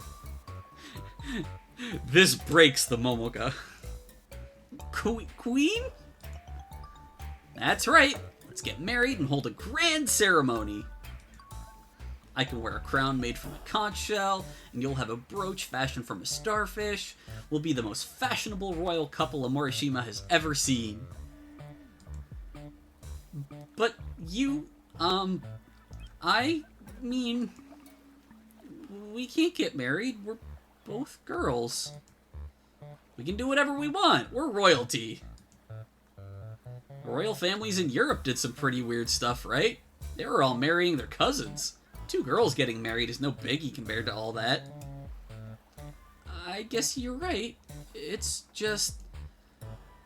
this is so sudden. I know this is just a silly game, and I'd be a fool to take it too seriously, but my heart is pounding all the same. I think I'm starting to get ahead of myself. I need to come back to my senses. I cough, holding my fist to my mouth, and glance discreetly at my sandy knees. I humbly accept your offer. Alright, then let's fashion a truly wonderful abode for us to reside in, my queen. As monarchs, we deserve nothing but the best. Right. I start patting down the sides of our castle once more. All the while, I run through fantasy scenarios inside my head. Of Aoi being a king and me being her queen, and the 2 of us residing in a Morishima for the rest of our lives. It's such a nice little daydream, I can't help but sigh. It's not like we could live in a real sandcastle, of course. It'd be impossible to build one big enough. But if we had a house by the seafront, that would be nice. Could wake up every morning to the sound of the waves, and cuddle in the mornings while the sea kisses the golden shore. I wonder what kind of house we'd have. Would it be classically Japanese, or else more Western-inspired? Speaking of which, what kind of castle do you want to build? A big one! I know that much, but what do you want it to look like? Should it be a stone castle with turrets from a European fairy tale, or a Japanese-style castle with white walls and a fancy roof? That's a good question. Let's see. I like Japanese castles plenty. I went to Odawara on a trip back in elementary school, and the castle there was pretty nice, even if it was kind of small. I've never seen a Japanese castle in real life. What? Really? I shake my head. I've never left a Morishima before. I already told you. Oh, yeah. I forgot about that. Sorry. I can't think of many people who haven't seen at least one Japanese castle in their lives.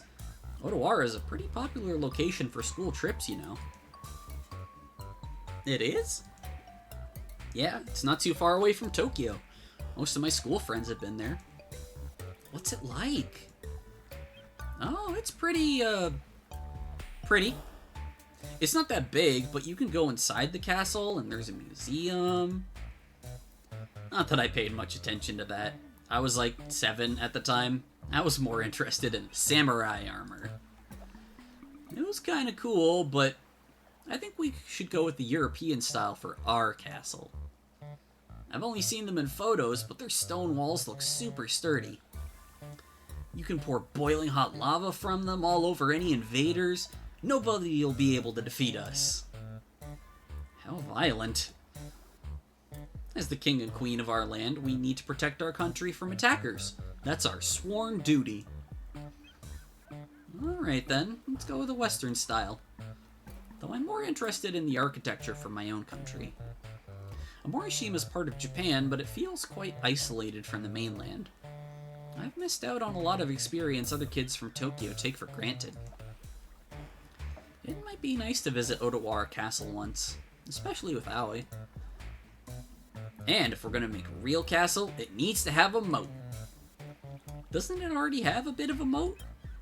A trough has started to form around the impressive hillock of our castle, where Aoi and I have been scooping the sand to build our mighty monument. It does, but it's not finished yet. We need to dig it out properly so it surrounds our castle. We need to make things as difficult for our enemies as possible. How do you think enemies will attack us anyway? You never know. Have to be ready for anything. I want to prioritize our defenses for your sake, my queen. I can't let any rebel scale our walls and steal you away. Are you doing all this for my sake? Yep, I need to protect you. You'll be safe with me, I promise. Aoi. If this weren't a silly game, I'd think her bold, determined words might make me swoon. In fact, though I know it's a silly game, I feel like swooning all the same. Maybe the heat's starting to get to me. I turn my attention back to the construction of Castle Aoi, as does Aoi. Our fingers brush every once in a while, which makes my heart flutter, but I try not to focus on it. When was the last time I built a sandcastle? Though an activity usually reserved for young children, this is pretty fun. Maybe it's because I'm still a child at heart. I'm not 18 yet, I'm still a pure flower. Or something like that, anyway. I wonder if I'd be having half this much fun if I wasn't with Aoi. Somehow, I doubt that. She makes everything much more enjoyable. Even mundane and meaningless activities like this. I want to build something we can truly be proud of. I'm gonna do my best. Oh! Take this, and this, and this. What? Our castle... Oh, a little kid came over and kicked it over. I was so wrapped up in my daydreams, I failed to realize that our castle was under siege. And now it's too late to do anything about it. The bare leg collides with the side of our half-constructed monument. The wall, which was supposed to be insurmountable, collapses in on itself. Who would do such a thing? Where is the culprit?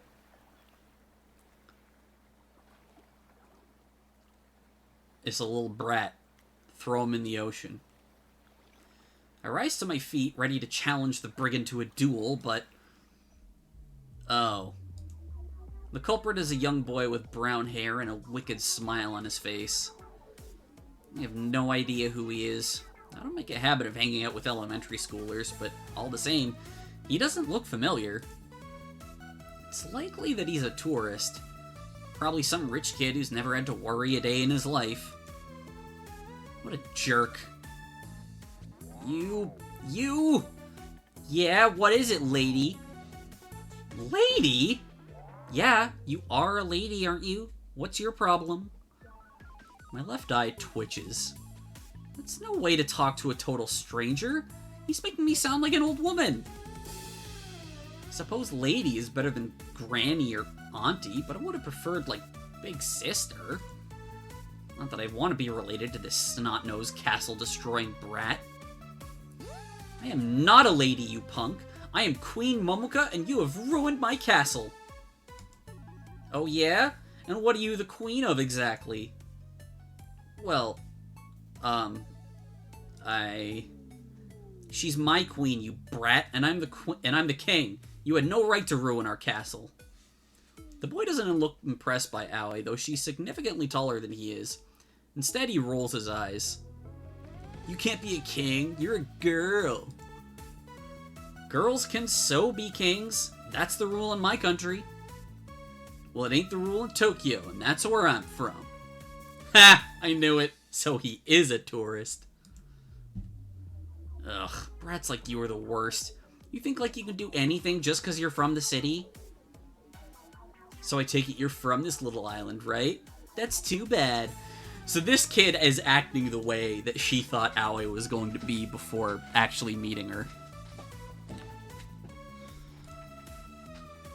What's so bad about it? Living here must be so boring. There's like nothing to do. A couple of weeks ago, I probably would have agreed with him. But after spending time with Aoi, I've come to realize how much fun a Morishima is. Hearing this kid trash my home is starting to get on my nerves. If you hate a Morishima so much, why did you come here? It's not like I had a choice. My parents wanted to come here and they dragged me along with them. I would have preferred Hawaii. This place is, like, totally dead. It's no wonder you're freaking out over a stupid sandcastle if you really do live here. It's not like there's anything else to do. Your life must be really dull, lady. Don't talk to my queen like that. I'll talk to her how I want. I never asked to come here. And I never asked you to come here either. Why don't you apologize for destroying our castle like a good boy, and then I won't need to teach you a lesson. Aoi cracks her knuckles together menacingly, but the boy doesn't flinch. He only laughs. Hang on. Let's get some crunching. One sec. Mute that for a second.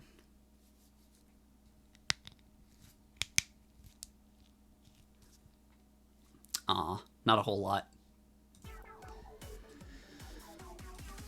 How could you be this worked up about a stupid sandcastle? It was gonna fall apart anyway. It was stupid and ugly, and I did you a favor by knocking it down. Maybe you can build something better now. And maybe your mother should have taught you some manners, you little punk. Before the boy can do or say anything, Aoi strides forwards and seizes his ankles. Then she suspends him in the air, hanging him upside down like a piece of meat in a butcher's shop. What? Hey! The kid's eyes pop with shock. His mouth forms a round ring of surprise like a porthole. What's the big idea? I'm teaching you a lesson, you punk. This is what you get for insulting my queen and the castle we worked so hard to build. Now I'm gonna keep you hanging here until you apologize. I haven't got anything to apologize for. Put me down. The kid thrashes around like a hooked fish, but Aoi's firm grip on his ankles remains firm and unwavering. Oh no, you don't get to order the king around. You're not a king, you're delusional. Well, if you want to be stubborn about it, that's fine. I can hold you like this all day. You'll get tired eventually. I don't wonder about that. What do you say we conduct an experiment? We can see what happens first. Whether you pass out from all the blood rushing to your head, or my arms start to ache. Doesn't that sound like fun? Aoi continues to torment the boy when... Keiichi? Keiichi, where are you? Ah, crap. A woman dashes towards us, her eyes wide and frantic.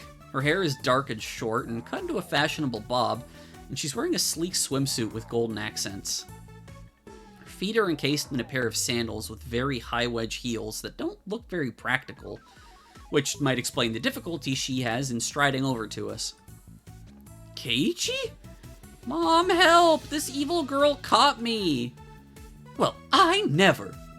The woman shoots Aoi a fearsome glare, her hands planted on her hips. Who are you, and what in the world are you doing with my son? Aoi takes a step back, still holding Keiichi by the ankles, and says awkwardly, well, I was just playing with him. It's not true. She said she was gonna hang me upside down until I passed out. She's crazy, Mom. You watch your mouth, you little brat. Aoi gives Keiichi a shake. I wouldn't be doing this if you hadn't destroyed my castle. It was an ugly castle anyway. Alright, I think I've heard enough. It's clear who the real wrongdoer is. Keiichi's mother points an accusing finger at Aoi. Yeah, she's one of those moms who thinks her kid is little, precious, perfect, even though they're a fucking monster. You! I don't know how old you are, but you should know better than to bully a poor, innocent child like my Keiichi. If my son did damage your silly sandcastle, which I doubt he would given his sweet and sensitive nature, it must have been by mistake. Now stop this foolishness this instant, or I will call the lifeguard and tell them you are harassing my only child. Right, I'm sorry. Abashed, Aoi has no choice but to set Keiichi back onto his feet. His face looks a bit redder than it did before, and he's swaying. Aoi's punishment must have had some impact, but I think he's hamming it up. That lisp he's putting on as he stares at his mother is definitely one big performance piece. I don't feel so good. Oh, my dear, my poor sweet son. Keiichi's mother scoops him up in her arms and embraces him tightly. She's acting like he's made out of glass, so fragile he'll break at a second's notice. I'm so glad I found you in time. You could have been in real danger. Oh, Keiichi. Mom, I missed you too. I was so scared when this girl started being mean to me. I told her I was sorry, but she just wouldn't listen. She was being so cruel. I was so scared and I didn't know what to do. But despite his tearful cries, Keiichi still managed to stick his tongue out at Aoi from over his mother's shoulder. How two-faced. Huh. Aoi spits on the sand, her expression contorted into an angry grimace. A likely story. Hush! Haven't you done enough? Look at how upset my poor son is. Mom, oh Mom, I'm so glad to see you again. And I'm glad to see you too. That little brat. Aoi looks annoyed, but there isn't anything she can do. It's impossible to teach this boy a lesson when his mother refuses to believe he might be at fault. She sighs, then shakes her head. Come on, my queen. Let's go rebuild our castle somewhere else where our subjects can't bother us.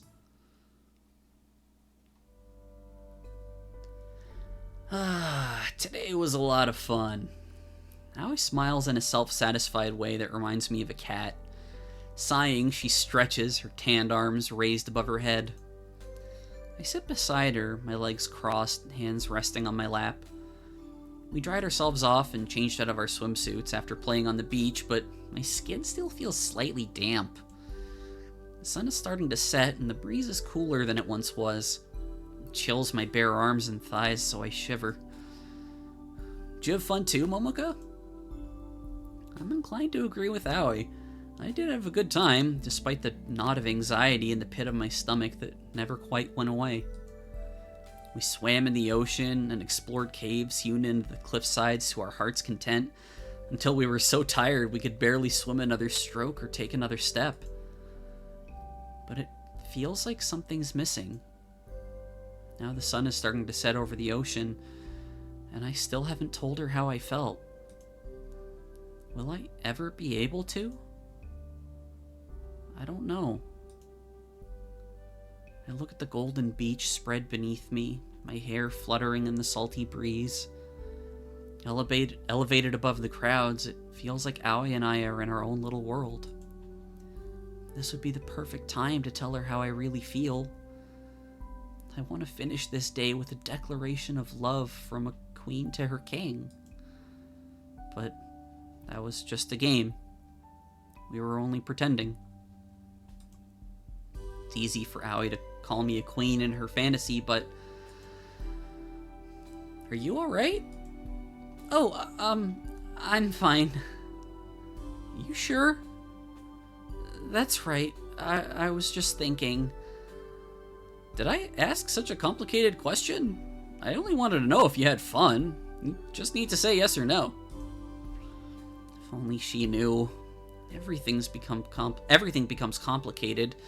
Much more complicated than it needs to be when Aoi's involved. Why won't my heart stop pounding? Well, maybe I think questions like that are simple because I'm simple. I don't really think about things too much. That sounds nice. I wish I could be more like that. It'd be better than keeping myself awake with foolish thoughts and then being too cowardly to act upon them the following day. Though this day is nearly over. Sometimes I think I'm my own worst enemy. Ah, yes, indeed. Aoi nods sagely. The hardest battles one must face occur from within. Did you read that in a book? It almost sounds like a quotation from The Art of War. Not that I've ever read it. Could Aoi actually be an ardent follower of Sun Tzu? Well... Aoi pokes her index fingers together, suddenly coy.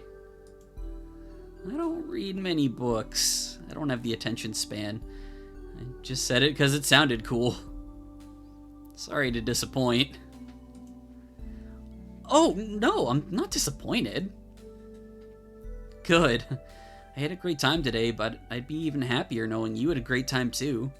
I don't want to be the only one who gets to have fun. I did have fun, really. You sure? I did drag you around a bunch. We went poking around in all those caves. Aoi smiles awkwardly. You've lived here all your life.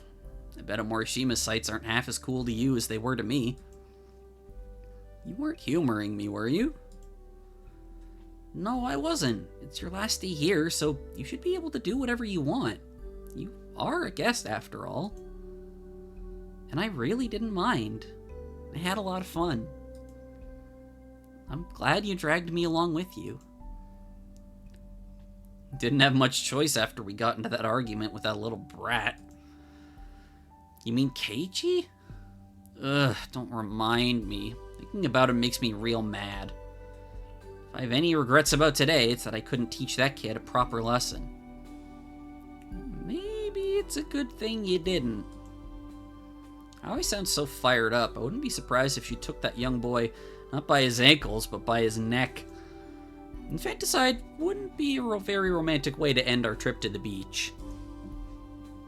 I don't want you to get a criminal record.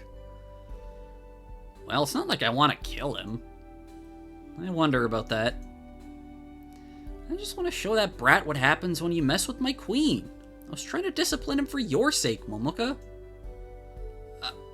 Are you being serious? Am I ever anything but serious? Aoi leans closer to me until our bare shoulders are almost brushing and pokes me in the cheek with her index finger. The sudden closeness is disconcerting, and my face turns redder still. Knock it off. I push Aoi's intrusive finger away and shuffle back, pouting. I wouldn't normally mind the close contact, but when coupled with my anxious thoughts, it becomes quite the dangerous cocktail, even deadlier than my overcooked, ill-fated omelet. Sorry, I was just teasing. I know that. I know it only too well, but... You know, part of me almost feels sorry for that Keiichi kid. Why? What was there to feel sorry for? It's clear his mother dotes on him. You could tell by the way she was talking. Oh no, his mother loves him too much. What an awful life he must lead. Hey, I'm being serious. My mother's not around anymore, so maybe I can't judge, but I think there's such a thing as being too nice to your kids. Spoiling them every once in a while isn't too bad, But if you never reprimand them when they make mistakes, they'll grow up thinking they can do whatever they want, exactly like that little shit. Keiichi's in for a few nasty surprises when he gets older. People let you off the hook when you're a kid, but if you act like a jerk as an adult, you'll pay for it. You might have a point. There's a lot of horrible people in this world who don't get punished, though. Maybe not, but I'm dedicating myself to the path of a true hero. If I see any wrongdoing, no matter how small, I'll confront that villain and bring justice to the world. I think it'll take more than one high school girl to make any actionable changes. Who says tut-tut? Who? In this day and age.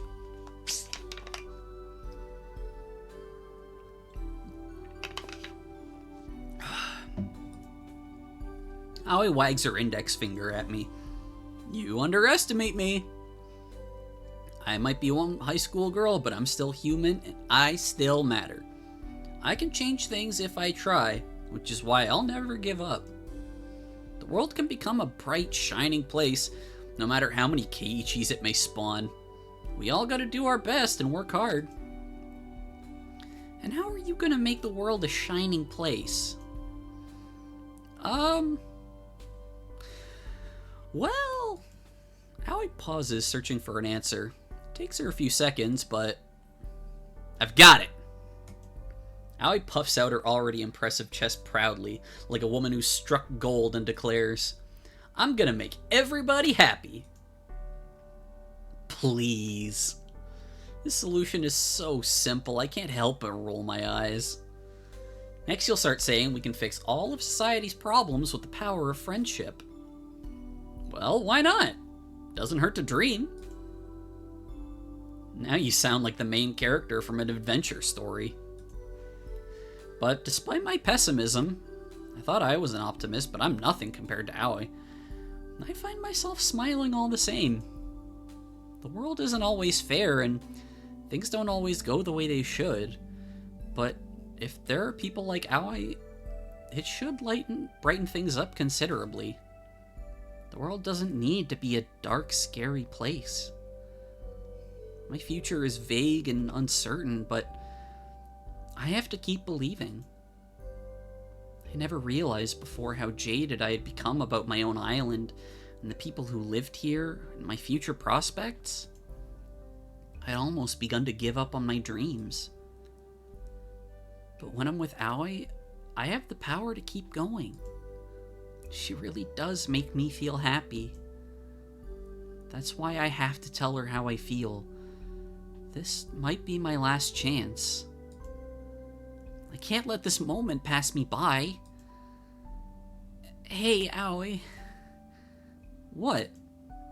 Aoi grins. Are you gonna tell me I sound like an idiot? Because I'm used to that, and it'd be a fair point to make. No, I don't want to say that. I don't think you're an idiot at all. Then what do you think, Momoka? I swallow. I can taste salt on my tongue, and the sea breeze trails against my cheeks. It's now or never. I've got to overcome my silly fears.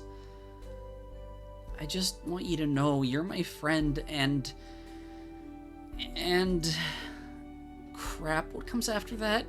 What am I supposed to say? Evidently, I must have waited too long, because Aoi follows up with a reply before I'm finished. You're my friend, too!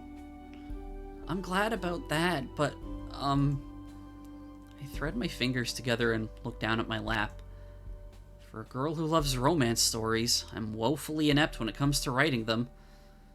Maybe it's because I have no experience. I've never known what it was like to be in love, or how all-consuming it can be. But now I think I'm getting an inkling of how painful it can be. Why is this so awkward? I like you.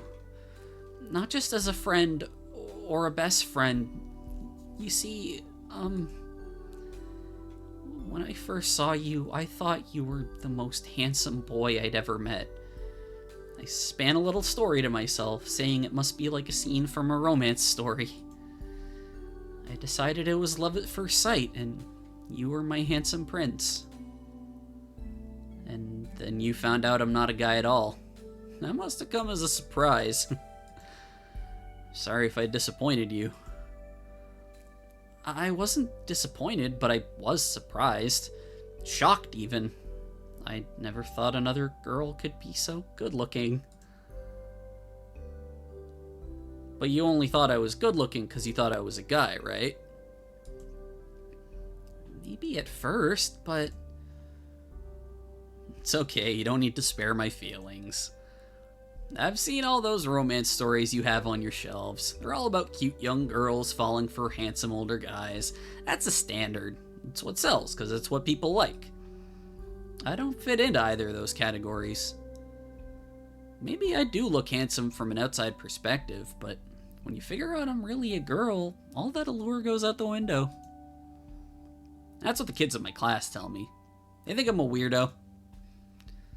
I'm glad you've been nicer about it. Aoi smiles, but it doesn't seem like one of her usual easy smiles. The smile is much more forced. She says she doesn't care what other people think of her, and maybe that's true, but hearing so many derisive comments must have started to grate on her after all these years. Does she think I'm displeased with her? Like the boys and girls in her class? That's not true at all. In fact, it couldn't be further from the truth. Hey, Aoi, you've got it all wrong. Don't apologize to me. You've never once upset me. But you thought I was a guy. I did, and I was shocked. That's true. But even when I learned you were a girl, I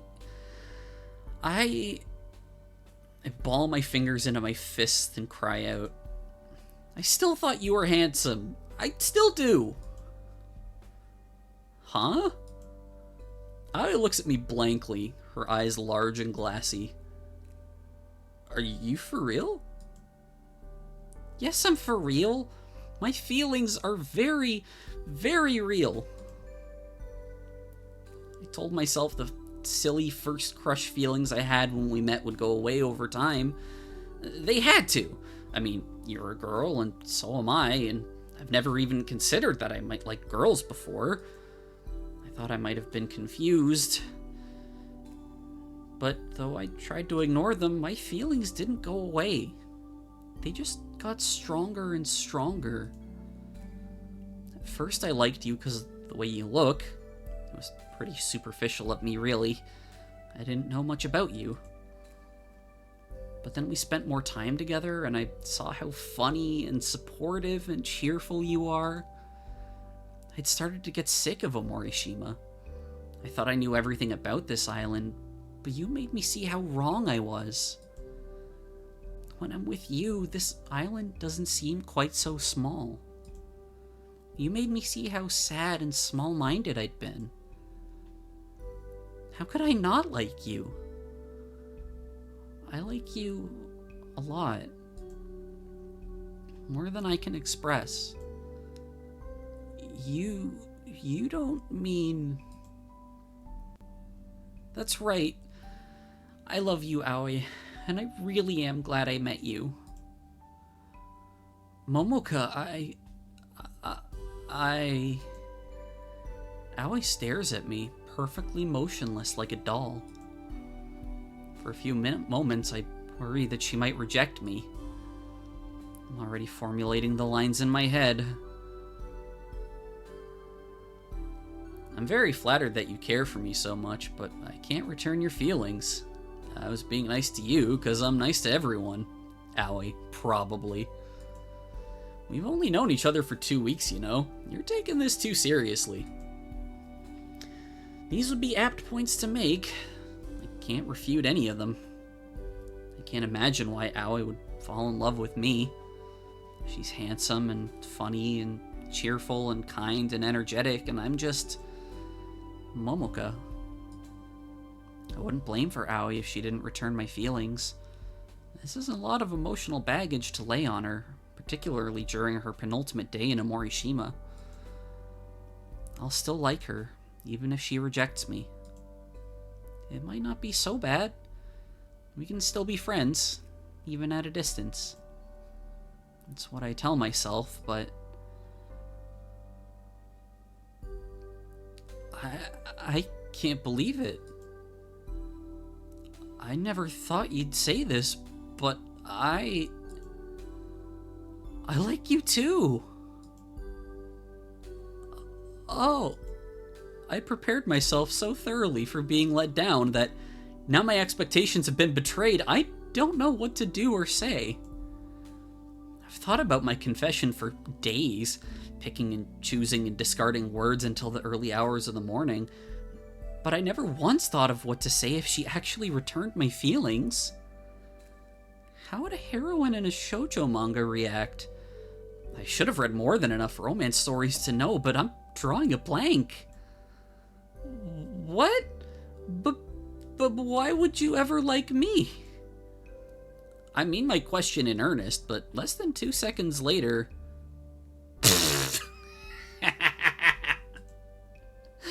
Hey, what's so funny? Nothing. It's just... Still giggling, Aoi wipes a few stray tears from her eyes as she says, "It seems kind of counterintuitive, going out of your way to talk yourself down to the person you're confessing to. It's almost like you want me to reject you." Of course I don't. That's the last thing I want. Not that I'd be mad if you did. I'd totally understand, and I'd still want to be your friend, and... I pause, my babble swiftly terminated by a soft, unexpected sensation. Aoi's lips against my own. The kiss lasts for a fraction of a second, but that's more than enough. The ghostly impression of Aoi's mouth against mine lingers long after our lips part. My senses have been completely overwhelmed. All I can do is sit and stutter like a stuck tape. Aoi broke her.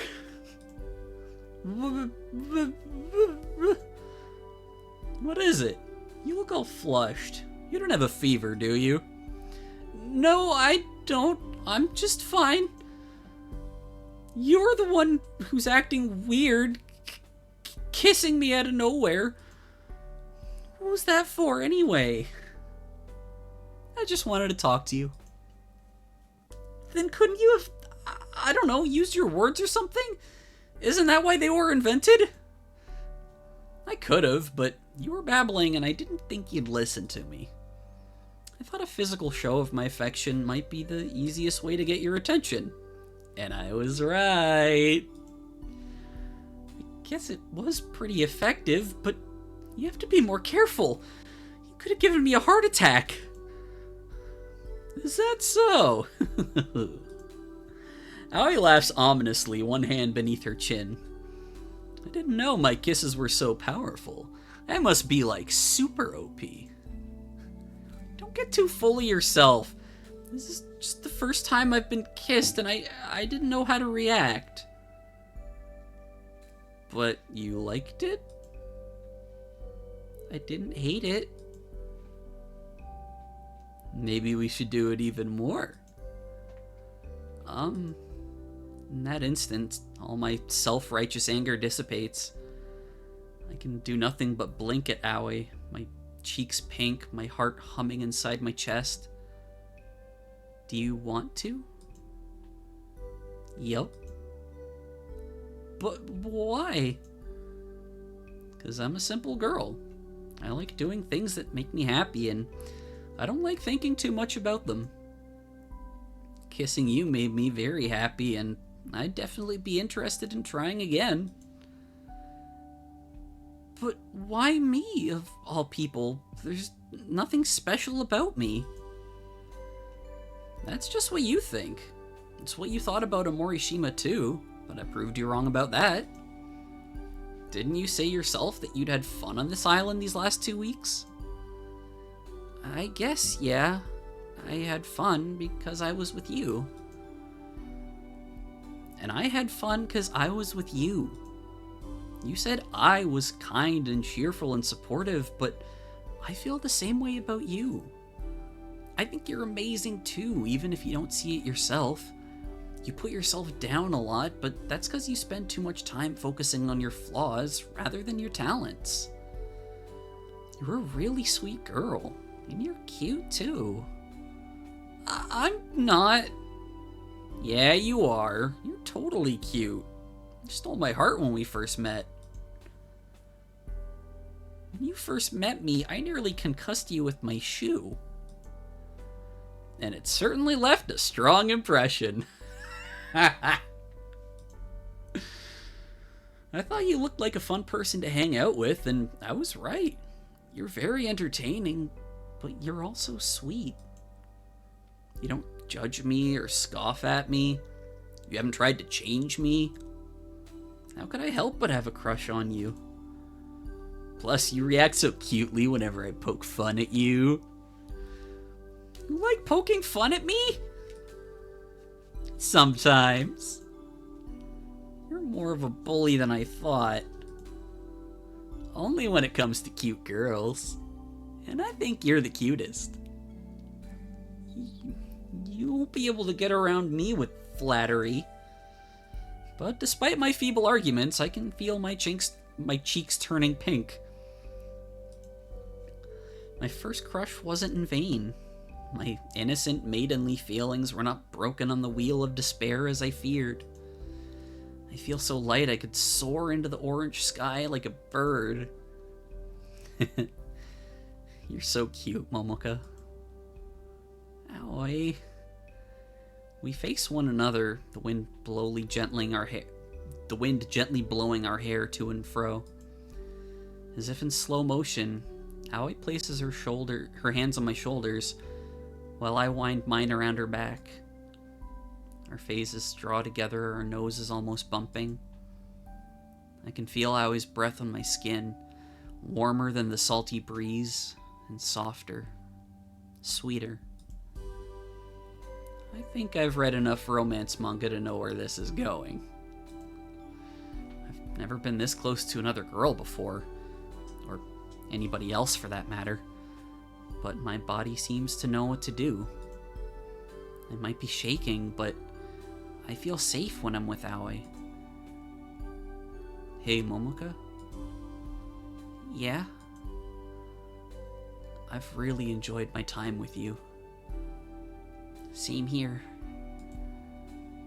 Let's not let this be our last meeting. Let's meet again in the future, alright? I can't bear the thought of not seeing you again. Me neither. It seems so unfair when tomorrow... It'll be alright. I'll see you again.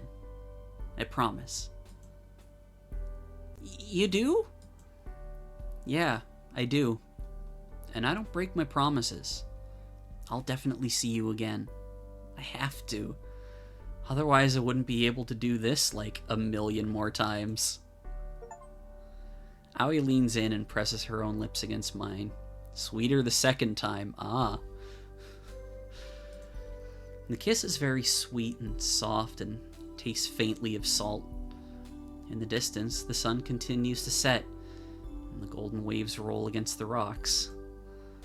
We're both girls, sure, but I'm starting to think that doesn't matter very much. This really does feel like a scene from one of my favorite romance mangas.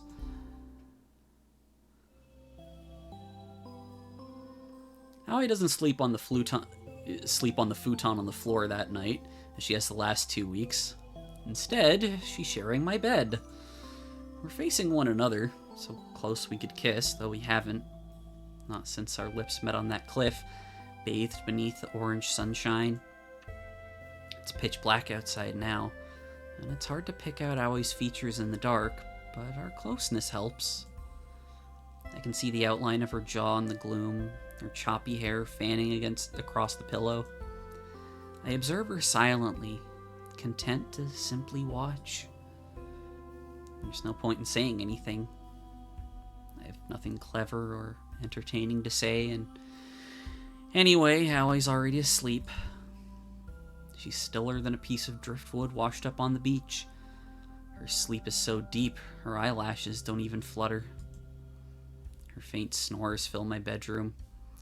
They annoyed me a little the first night she slept here, but now they've become familiar, almost comforting.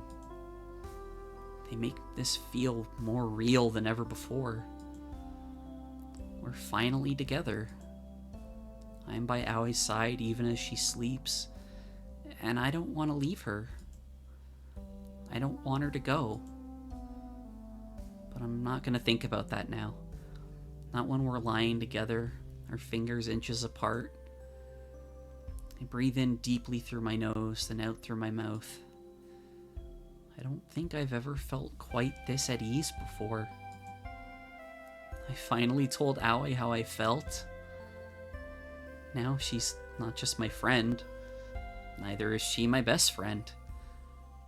We kissed, and that makes us... Well, I wouldn't want to be presumptuous. We only shared 2 kisses after all, and tomorrow Aoi will leave Omorishima and I may never see her again. She said she would come back. She promised, but now I wonder... Just like that, my earlier sense of ease evaporates. Just one stray thought, a kernel of an idea rubbing against my nerves like a pebble inside a shoe, is enough to make me panic. Hey, Aoi? I take Aoi's shoulders between my hands and then give her a small shake. Aoi, can I talk to you for a second? Aoi shifts. Her eyelashes, rendered a darkened blur in the night, flutter. She yawns, pressing a hand to her mouth to stifle it. She almost bumps my head with her elbow and I flinch, but she manages to avoid this collision course at the last moment. She's more graceful than I am, even when half asleep. Must be because she plays sports. She has a better command of her body than I do. Maybe she has a better command of her thoughts, too. I've never seen Aoi get quite as carried away with her own emotions as I do. What is it, Momoka? Now I can't help but feel guilty for waking her over something so trivial. I look down shyly. I can feel my face turning pink, and I'm glad that Aoi probably won't be able to spy it amongst all these shadows. I'm sorry, I was worried about something, but it's pretty stupid. I shouldn't have woken you up. You can just ignore me if you want. I'm being dumb. What? Hey, Momoka. Aoi pouts. She takes my hands beneath the covers and gives them a squeeze. For a girl who was asleep a few seconds ago, she sure has an abundance of energy. Strength, too. She's way more alert than I thought she'd be. You don't need to talk like that with me. Like what? Like you're a burden. But I woke you up. Maybe you did, but I'm sure you had a good reason. Is something wrong? Did you have a bad dream? That would imply I'd already fallen asleep. Huh? Aoi stares at me, her eyes comically wide and white in the dark. You mean you're not tired even though we did so many things today? I am a bit tired. Try very tired. But my brain wouldn't turn off. I've got too many thoughts on my mind, I guess. Don't you ever stay up at night worrying? Not really, I guess. I do a lot of sports and I try to keep my body active, so I always fall asleep super fast. How lucky. I'm envious. It isn't luck. Getting a good sleep cycle going is a skill. It takes time and effort. If you want to get more sleep, you need to work for it. Work? I pull a face. Can't say I like the sound of that. Don't look so glum, Momoka. It isn't really that difficult. Aoi grins, her right hand sneaking out from beneath the covers as she pokes the tip of my nose. I'm not asking you to run a marathon. You just gotta get in a bit of exercise during the day so you can sleep more soundly at night. It's the best way to get a full 8 hours worth of rest. Do you try to sleep 8 hours a day? Yep, 8 hours is very important. If I don't sleep, my mood tanks the next day, and then I can't be as active as I'd like. It's important to take care of our bodies. Now you sound like a fitness coach. I don't think that sounds like a bad profession. My dad says I should be a coach. I used to lecture him about this stuff all the time, too. Not that he ever listened. Doesn't he sleep enough? He barely sleeps at all. He's like a zombie. He stays up so late marking homework and planning lessons, and then he has to get up early to go to work. On the weekends, he's so exhausted he can barely stumble to the convenience store. At least, that's how it was before he met Micah. Dad's starting to look a little happier now. I smile. You must love your dad a lot. Of course I do. He's the only parent I have, and I know how hard he's worked for my sake. That's why I've always done my best to make him happy too. I want to make the whole world smile. What a noble goal. When I stop to think about it, the tale of the Hattori family isn't exactly heartwarming. It's the story of an overworked single parent chained to his job, unable to divide his time between his daughter and his profession. It sounds more like a tragedy than anything else. But this tale, no matter how sad, didn't have a despairing ending. Aoi's mother might be dead, but Aoi and her father are still alive. They're trying to rebuild their lives, and they're doing their best, and things are slowly starting to get better. Is that why Aoi tries so hard to be cheerful? If so, it's impressive. Now I feel all inspired. You might have a point. Perhaps I'll start exercising a little during the day, even though I hate it. It's a great idea. Your skin will start glowing, you'll turn into a brand new girl. Do you want me to be a brand new girl? I like the girl you are already, but I'd be happier if you could learn how to be happier. You're my girlfriend, and I like you a lot, so I don't want you to ever feel down. Oh. Heat begins to creep up my cheeks. I'm sure they're turning pink, just like my namesake. Sometimes I wish I didn't wear my emotions quite so brazenly, but I think it's okay to be vulnerable when I'm with Aoi. I trust her not to judge me. She likes me. She already said as much. And now... Am I really your girlfriend? Of course you are. Unless you don't want to be. No, that's not it. I do want to be very much. But I was starting to worry if maybe you changed your mind, or if I'd pushed you into anything, and maybe I was being too forward, and that's why I woke you up. Wait, so you thought I might have changed my mind about you while I was asleep? Well, when you put it like that, it does sound kind of silly. It is pretty silly, but you wouldn't be the Momoka I know and love if you weren't, like, a good 10% goofy. Just 10%? Alright then, 20%. Aoi giggles, her face creasing up with laughter. Her laughter proves to be infectious, and I can't suppress my own splutters.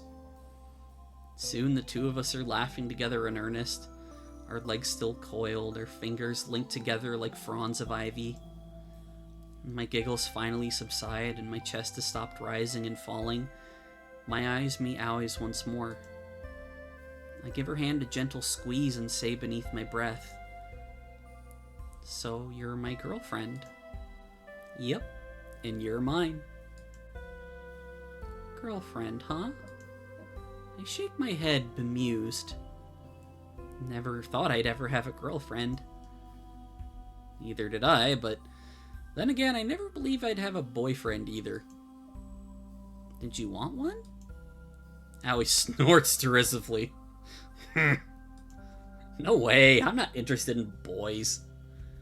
I thought I was, but the boys I used to care about were characters and stories. They were impossibly kind and polite and gentle. None of my classmates matched up to that ideal. But maybe I was looking in the wrong place. Boys aren't the only ones who can be princes. Thank you for giving me a chance, my lady. I'll do my best to serve you. Is that what you tell the girls in Kaho's Cafe? Sometimes. Seems like a popular business spiel. No wonder you have so many adoring customers. You stole all those poor girls' hearts. Well, too bad. The only girl's heart I'm interested in is yours. I bet you tell them that, too. But for all my teasing, I'm not upset. In fact, it's the opposite. I can't stop smiling. So you're my girlfriend. Is it really that simple? I don't see why it shouldn't be. But aren't you worried? About what? About what people might say? They might make fun of you, or... I don't care if anybody makes fun of me. I'm used to it. People can say what they want, but I won't care. It won't change how I feel about you. Aoi. I sigh softly, longingly, as my heart constricts inside my chest. Thank you. You don't need to thank me. I'm the one who should be thanking you. None of this wouldn't have happened if you hadn't gotten the courage to confess first. I'm a little sore about that, actually. Aoi pouts, her lower lip jutting out in the dark. I daydreamed about taking the lead. Thought I'd be really dashing, but you stole that chance from me. I wanted to be like a cool, handsome prince, just like the ones you're always reading about. You're already my prince. I already said. Or maybe prince isn't right. You're my king. Ah, that's right. I said I was the king when we built our castle, didn't I? That means you're my queen, and we've got to stay together. You mean that? Every word. Aoi winds her arms around me and draws me to her. She brushes a few strands of hair off my forehead and presses a soft, gentle kiss against my temple. Let's stay together, okay? I really do like you.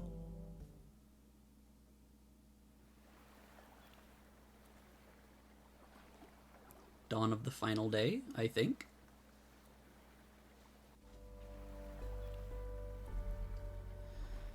But despite our romantic declarations of eternity, time cruelly continues to pass. Following day arrives, and with it comes the time of Aoi's departure. Have you got everything, Aoi? All your clothes, your purse, your phone? Yep, I triple-checked everything before I left. Momoka helped me. And what a painful time it was, ducking my head to hide my wavering lower lip as I helped Aoi pack her socks into the bottom of her suitcase. I didn't want her to see me getting emotional over her underwear, of all things. That'd be more than a little awkward. That's a relief. It'll be hard to get your things to you if you've left anything behind. Couldn't you post it to me? We could, but... Post seems to always get on its lost... Post always seems to get lost on its way to or out of this island. Seriously? Seriously. It's like there's a barrier set up around this place. A barrier that prevents me from receiving the very cute dresses and shoes and hair ribbons I like ordering from the mainland. Sure, my products always turn up eventually, the cardboard boxes battered and bruised from their lengthy travails. But should it really take over a month to receive a beret? It's not like I'm living in Australia. Well, you don't need to worry. I've got everything stashed away inside this baby. This baby being the suitcase situated by Aoi's feet, which she pats in an almost motherly manner. The suitcase contains Aoi's clothes and toiletries, plus a few other items. The lunch Dad made her for her journey back home is stowed away in there in a plastic box. He made her rice balls since she liked the ones he made for our picnic so much, and little octopus-shaped wieners and rolled egg omelets. Dad also handed Aoi a bottle of brown sugar sochu that's made locally in a Morishima.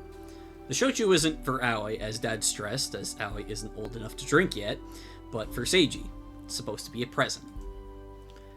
When Dad gave Aoi the gift, she tilted her head to one side and said, "Isn't that backwards? Shouldn't my dad give you a present since you let me stay at your house for so long?" Dad just smiled and shook his head and said, "I'm just glad I got a chance to meet you, Aoi. You don't act much like your father, but you look a lot like him. I want Seiji to know I'm still thinking about him. He's more than welcome to visit whenever he wants. It's been too long. Of course, you're more than welcome to come too." Looks like people have started to board the boat. Aoi glances towards the vessel docked in the Omorishima harbor. It's not a large ocean liner, but rather a smaller, humbler vessel, built for around 100 passengers. These prospective passengers are all queuing up, suitcases in hand, much like Aoi's. The sound of chatter hovers in the air, mingled with the cry of the seabirds that soar over the ocean waves. A small cluster of straw sun hats are converged together, satin ribbons trailing from their brims. Women hold down the hems of their dresses while children play at their ankles, too excited by the prospect of riding on a boat to hold still. Many of the men are wearing Hawaiian shirts, a final display of summertime frivolity before they have to return to the workplace, perhaps? I think I can see in that line, near the front, a tall and strikingly fashionable woman, her hair cut short, golden jewelry adorning her wrists. But perhaps it's a coincidence. It can't be Keiichi's mother. What are the odds of running into her 2 days in a row? It's a pretty tiny boat, isn't it? Do you think everyone will be able to fit? I'm sure it'll be fine. You don't have to worry. I hope not. I'm not very good with boats. The journey here wasn't very much fun. Do you get seasick? Kinda. It doesn't help that this boat rocks back and forth so much. I'll just have to close my eyes and recite the Heart Sutra under my breath, I guess. Dad laughs and shakes his head. I didn't realize you were a religious girl. I'm not, but Dad kinda got into Buddhism after Mom's death. I think it was his way of coping. Maybe it'll help me cope now. You'll be fine. I believe in you. Thank you. Then I'll have to believe in me too. Hey, what's going on? Is Aoi's boat here yet? Is she leaving now? That's right. Aoi will be going soon, but I'm sure we'll see her again. I hope so. I want her to spend much, much more time with her. Momoka hogged all her attention. Well, I'm sorry Aoi liked me more than you. Ha! I bet she just felt sorry for you. That's what Mikan says, well, signs. But I don't rise to the bait for once. I know, even if nobody else does, that Aoi didn't spend time with me during these last 2 weeks out of pity. If she had, she never would have kissed me. She said I was her girlfriend. Well, she's my girlfriend too, and we're gonna stay together. That's one thing I'm positive about. I have to be positive. If I let myself waver at this critical moment, I'm sure I'll start crying. I don't want to ruin this moment. I'll miss you guys, but don't worry. I'll never forget you. Aoi flashes her brightest, warmest smile at me, which puts the sun itself to shame. Thank you for letting me stay, Fujitaka, and thanks for all the delicious food. I really do appreciate it. It's no problem, anytime. And you, Mikan, I know I never really got a handle on sign language, but I hope we were able to become friends. Dad translates Aoi's farewell message to Mikan, who nods her heads and smiles. Yay! I like making new friends! Next time you come and stay in Omorishima, you'll have to stay in my room instead. I can show you my collection of seashells. Like Aoi's going to stay with you. What would you even do together? She'd have to use a pen and paper anytime she wants to speak to you. Oh, what's this? Are you jealous, Momoka? No, I'm not jealous. Are you sure? Aren't you feeling threatened by your little sister? Are you worried I'll steal Aoi away given a chance with my unbeatable cuteness? You're lucky you're too cute to beat or I'd hit you around the head. Besides, I'm not afraid of anything. I'm just being practical. My bedroom is a lot bigger than yours. But you didn't want Aoi to stay with you at all in the first place. You were convinced you were going to hate her.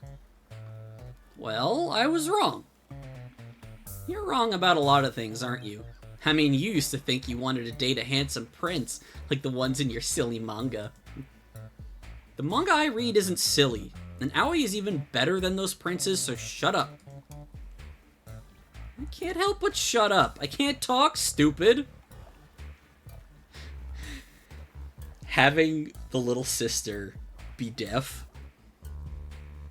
just made this so much more enjoyable.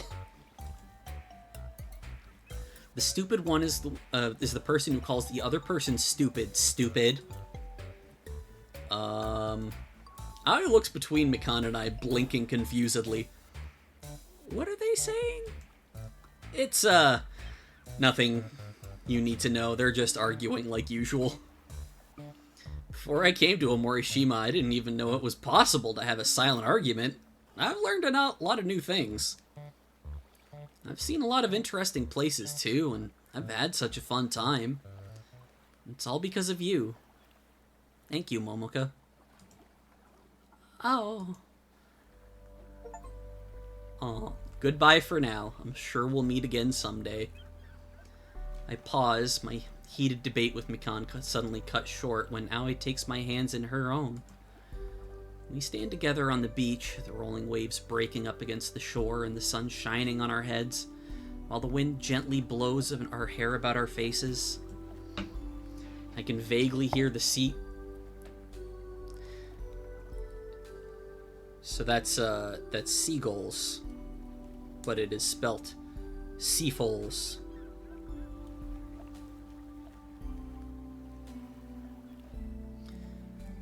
Calling among themselves and the passengers boarding the boat. I can just about pick out amongst the din a cry of, "This boat ride's gonna be so boring, Mama. Can't you give me a comic to read? Can't you? That voice sounds suspiciously like that of an irritating brat I know. But I try to tune it out. I'd rather focus on Aoi. This'll be the last time I see her in quite some time. I have to make this moment count. I swallow tasting salt on my tongue. My eyelashes tremble. We can keep in touch, won't we? Why have they not already exchanged phone numbers? Of course we can't, dummy. That's why I gave you my phone number and my email address. We can talk every day if you want. It wouldn't be a bother? You could never be a bother. But you'll be living in Tokyo. I'm sure you'll be too busy to always be at your computer. Maybe some days, but it's not like we're living in two different countries. Omorishima's still part of Japan, you know. I'll find time for you. I promise. You mean it?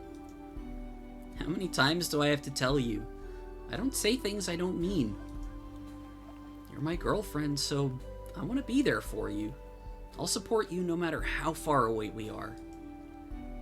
I won't let you be lonely, but I don't think you will be. How can you be so sure? Because you have a lot of good friends in Omorishima. You have Yako and Hamari and Yuki and Saya. I'm sure they'll cheer you up.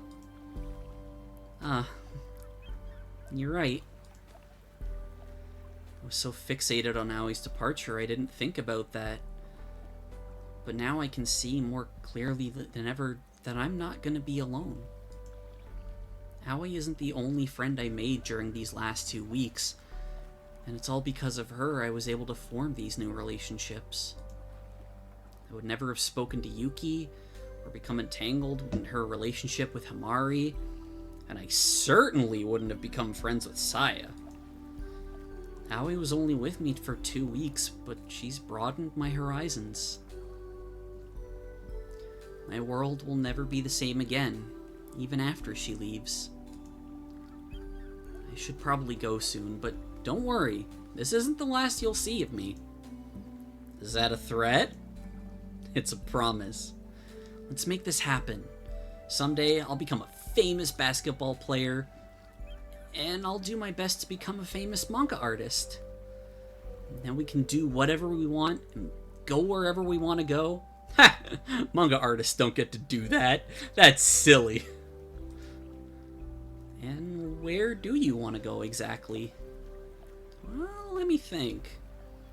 Aoi leans in closer, her fingers tightening around mine. Anywhere should be fine, so long as I can be with you.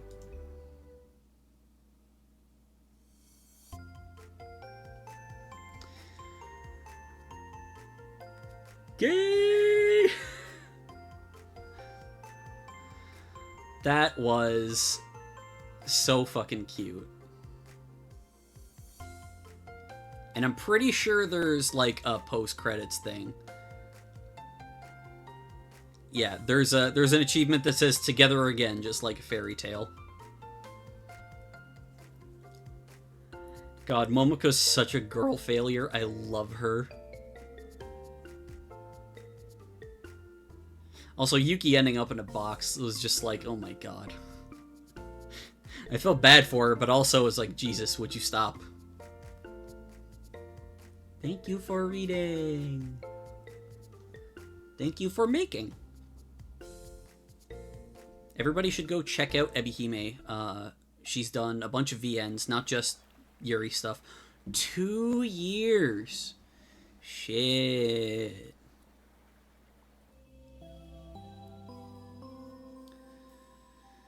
Umeyashiki. The next stop is Umeyashiki. I sit on the train, rocked back and forth by its irregular undulations. It's a cool spring day, and the sky beyond the windows is a bright, clear blue. Not that I can see all that much of it. There are lots of tall, gray buildings wherever I look, which seem to pierce the sky itself. I've not been to Tokyo before, and this is pretty awe-inspiring. Morishima feels very far away. I set off early this morning from the harbor. Mom and Dad and Mikan came to see me off while the sun was still rising. It was a pretty emotional farewell, with a lot of well wishes and promises to call every other day exchanged. Dad gave me a huge hug and started to cry, which set Mom off, and I think even Mikan got a bit teary-eyed, though I know she'd deny it if I asked her. She's every bit as bratty as she's always been, and she can't stand to admit that she feels anything other than contempt for her dear big sister. I'm sure she cares, really, though. If she didn't, she wouldn't have sent me all those texts after I set off, telling me to be careful, or else. Now that I think about it, those texts read more like threats than displays of concern, but Mikan's never been the best at being honest. She's such a tsundere.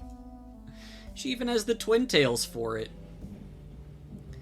Omorimachi. The next stop is Omorimachi. The train pulls into the next station. The dark-haired woman sitting next to me rises to leave, tugging her young daughter along with her. A few people file off the train, but even more get on. The automatic doors shut with a whoosh, and the train sets off again. I lean back in my chair. I only have a few stops left to go. Then I'll be at my destination. I'm traveling for hours now. First I had to take a boat, then a train, then another train, and now I'm finally in Tokyo proper. The buildings around me are awfully tall. I have to crane my neck to get a good look at them, and even then I can't see at their tops. There aren't any buildings like this in Morishima. The biggest landmark we have is the Ferris wheel in Moonland. I feel like I've been spirited away to another realm. Heiwajima. The next stop is Heiwajima. The doors open with a whir, more people get off, while still more get on.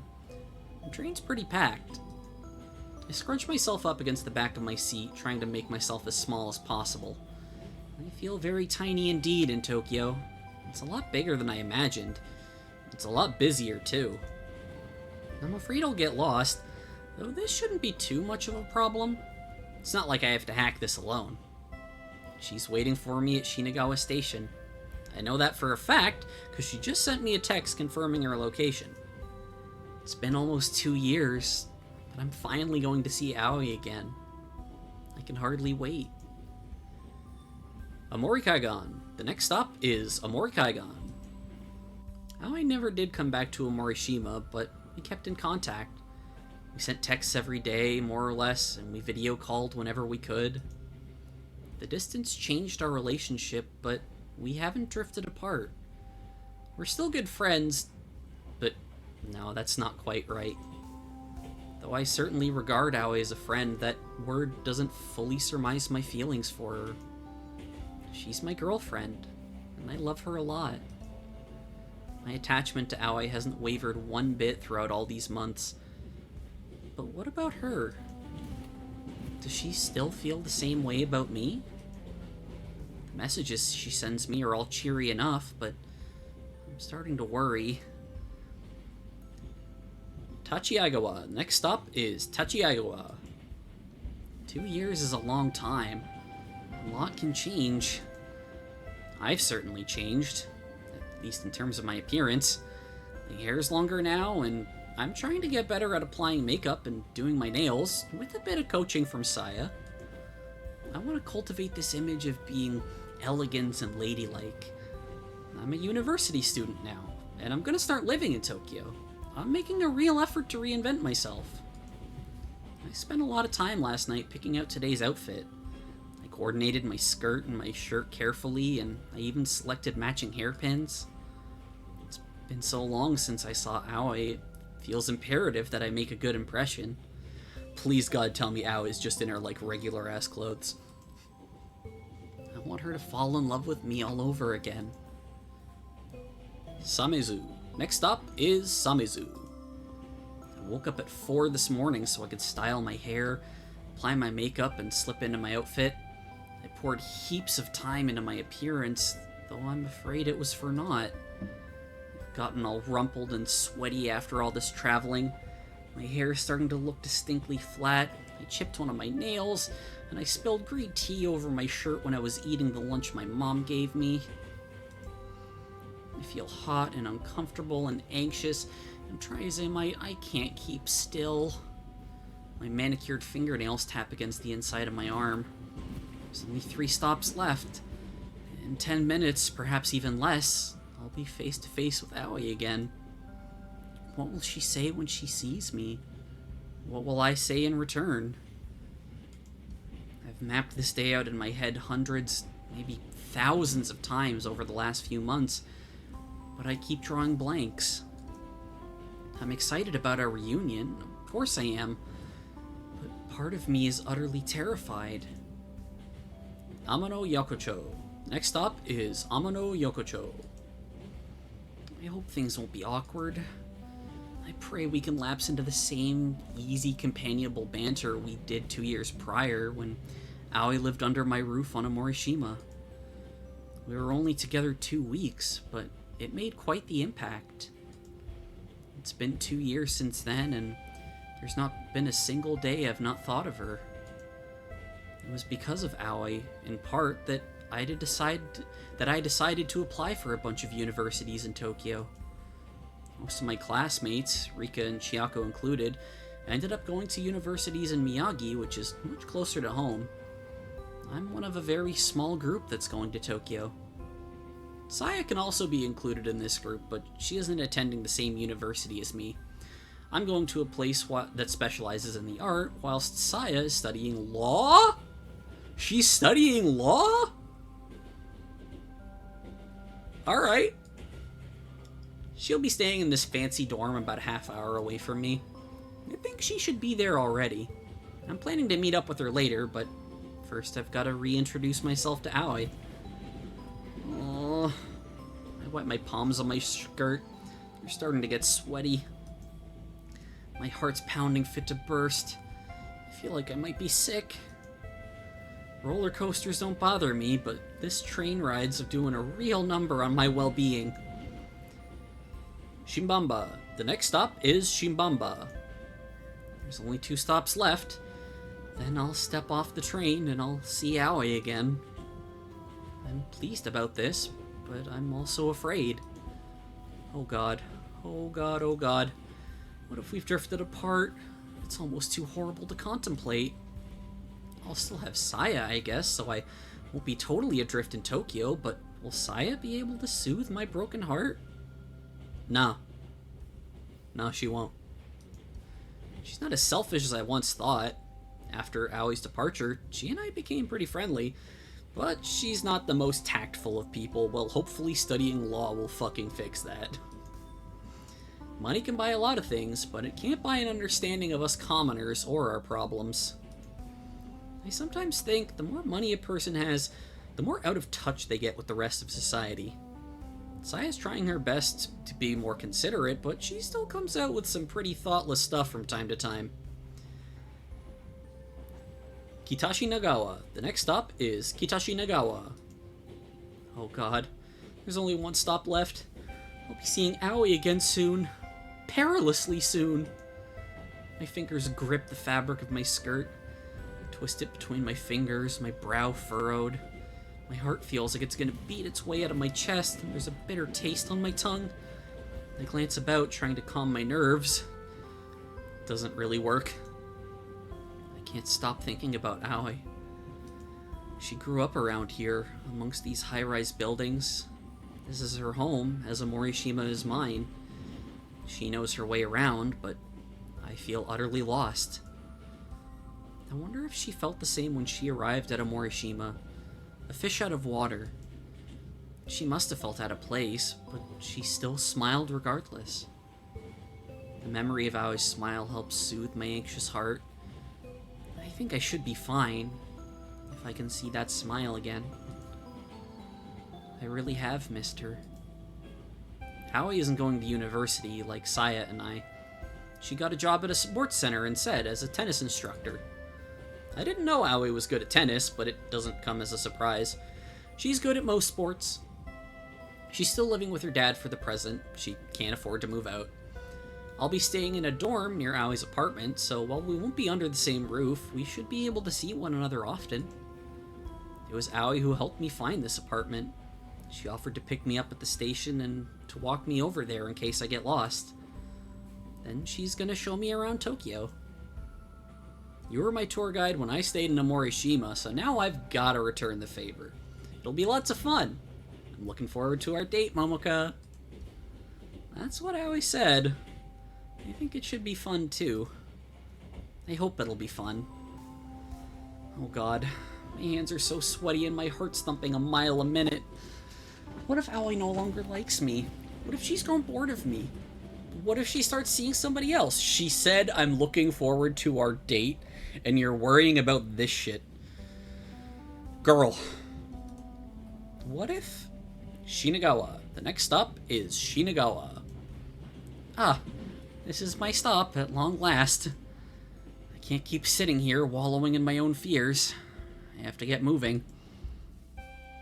I rise to my feet, fingers curled around the handle of my suitcase. My legs feel weak and wobbly, and I'm worried they'll buckle under my weight. Should be like that when you've been traveling all day. The train rounds a bend in the track, and I almost fall, but I'm able to right myself just in time. I wouldn't want to kiss the floor in front of all these people. That would be horribly embarrassing, and it would totally ruin my hair. The train slides into Shinagawa Station at long last. It's like a giant, shiny insect shell with a domed roof made of glass. It's very bright, and it makes my eyes sting. The platforms are full of people clustered together like suited ants. I'm afraid I won't be able to find Aoi. What if I get lost? Tokyo's so much bigger than Morishima. It's making my head spin. The door slides open. I step out onto the platform, wending my way through pockets of people. I turn my head this way and that, my hair fluttering about my shoulders. Where's Aoi? I haven't missed her, have I? She said she was at the station already. Could I given her the wrong details, or... Momoka! It's been so long! A loud cry silences my anxious thoughts. A pair of arms wind around me, squeezing me, and sandy blonde hair tickles my nose. I recognize that voice, and as embarrassing though it may be, I recognize that scent too. Dang, girl. It's been such a long time, but finally, we're together again. Aoi. That's me. Aoi pulls away, then offers me a bright grin. Oh, they both look so cute. Together again, just like a fairy tale. Let me take your bag, my lady. You must have been traveling for a while. I bet you're exhausted. Oh no, that's fine. I can carry them myself. Nonsense. Aoi grins. It's a familiar grin, white and toothy, which instantly sets my heart at ease. Aoi hasn't changed at all. I think she might even be taller than she was when we went to a Morishima, and she's dressed differently. She's wearing her hair loose, and it's been cut into a bob, but she's still undeniably Aoi. I don't know that I would say that's a bob. Her smile's the same as I always remember it, and when I see it, it makes my heart flutter. It's been ages since I saw you, Momoka. I want to pamper you like the princess you are. You came a real long way to see me, and I appreciate it. Helping you with your luggage is the least I can do. Don't you want me to help out? Don't you want me to help out? No, I offer Aoi a shy smile. If you don't mind, I suppose it's fine. Not at all. I'm your girlfriend, after all. I'm supposed to help. You still want to be my girlfriend? Of course. It'd be pretty rotten if I didn't after dragging you all the way out here. Why? Aoi peers at me curiously. You aren't having second thoughts, are you? No, of course not. I love being with you. I love you. I was afraid that you might have changed your mind. I was worrying about that during my whole trip. No, before that even. Huh? Aoi frowns. But why? I've not done anything to make you think that, have I? No, you haven't. It's silly, really. You know how I get. I was overthinking things, and, well, I look at my feet. I've been trying to shape up and become a respectable adult. Really, I have. But it doesn't come easy. I never seem to know what I'm doing. Might have changed up my clothes and my hair, but I'm still the same anxious girl I always was. I'm still the same as always. Do you really want to go out with a girl like me? You know it. Aoi smiles consolingly. I'm glad you're the same as always. I like you 'cause you're you, and that's not gonna change. You don't have to try and force yourself to be somebody you're not. But the person I am is neurotic and clumsy and idiotic? Maybe, yeah. Aoi grins. But you're kind and creative and funny, too. Nobody's perfect, so I won't expect that of you. It's not fair. I'm just glad we can be together again. So don't worry too much. My feelings for you aren't gonna change. I like you a lot, and I'm really, really happy we can be together again. You mean that? Every word. Aoi nudges me in the side with her arm. You don't think I'm lying, do you? No, of course not. Then don't fret so much. Let's pick up where we left off, okay? You're my adorable girlfriend. Aoi cuts herself off, a sheepish smile on her face. Saying that's gonna make me blush. It's so uncool. I'll try again from the top. She clears her throat, then begins again. You're my adorable girlfriend, Momoka. I love you a lot, and I'm real happy we met. I'm gonna take good care of you, so don't worry. I'm not planning on leaving you. Why would I, when you're so gosh darn adorable? Aoi dips her head. I follow suit, my heart stammering anxiously inside my chest. My eyelashes fall shut.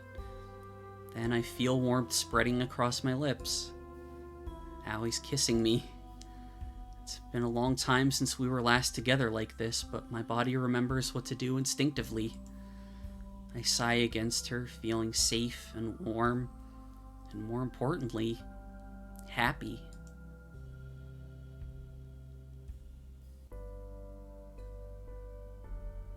Aww. That's a really good ending. I'm a little sad that we didn't hear anything about Himari and Yuki in like the 2-year gap. But Saya turned to be not as big a bitch, and also is going to study law. Which, like, there's no way I'd ever expected that. God, that's so fucking cute.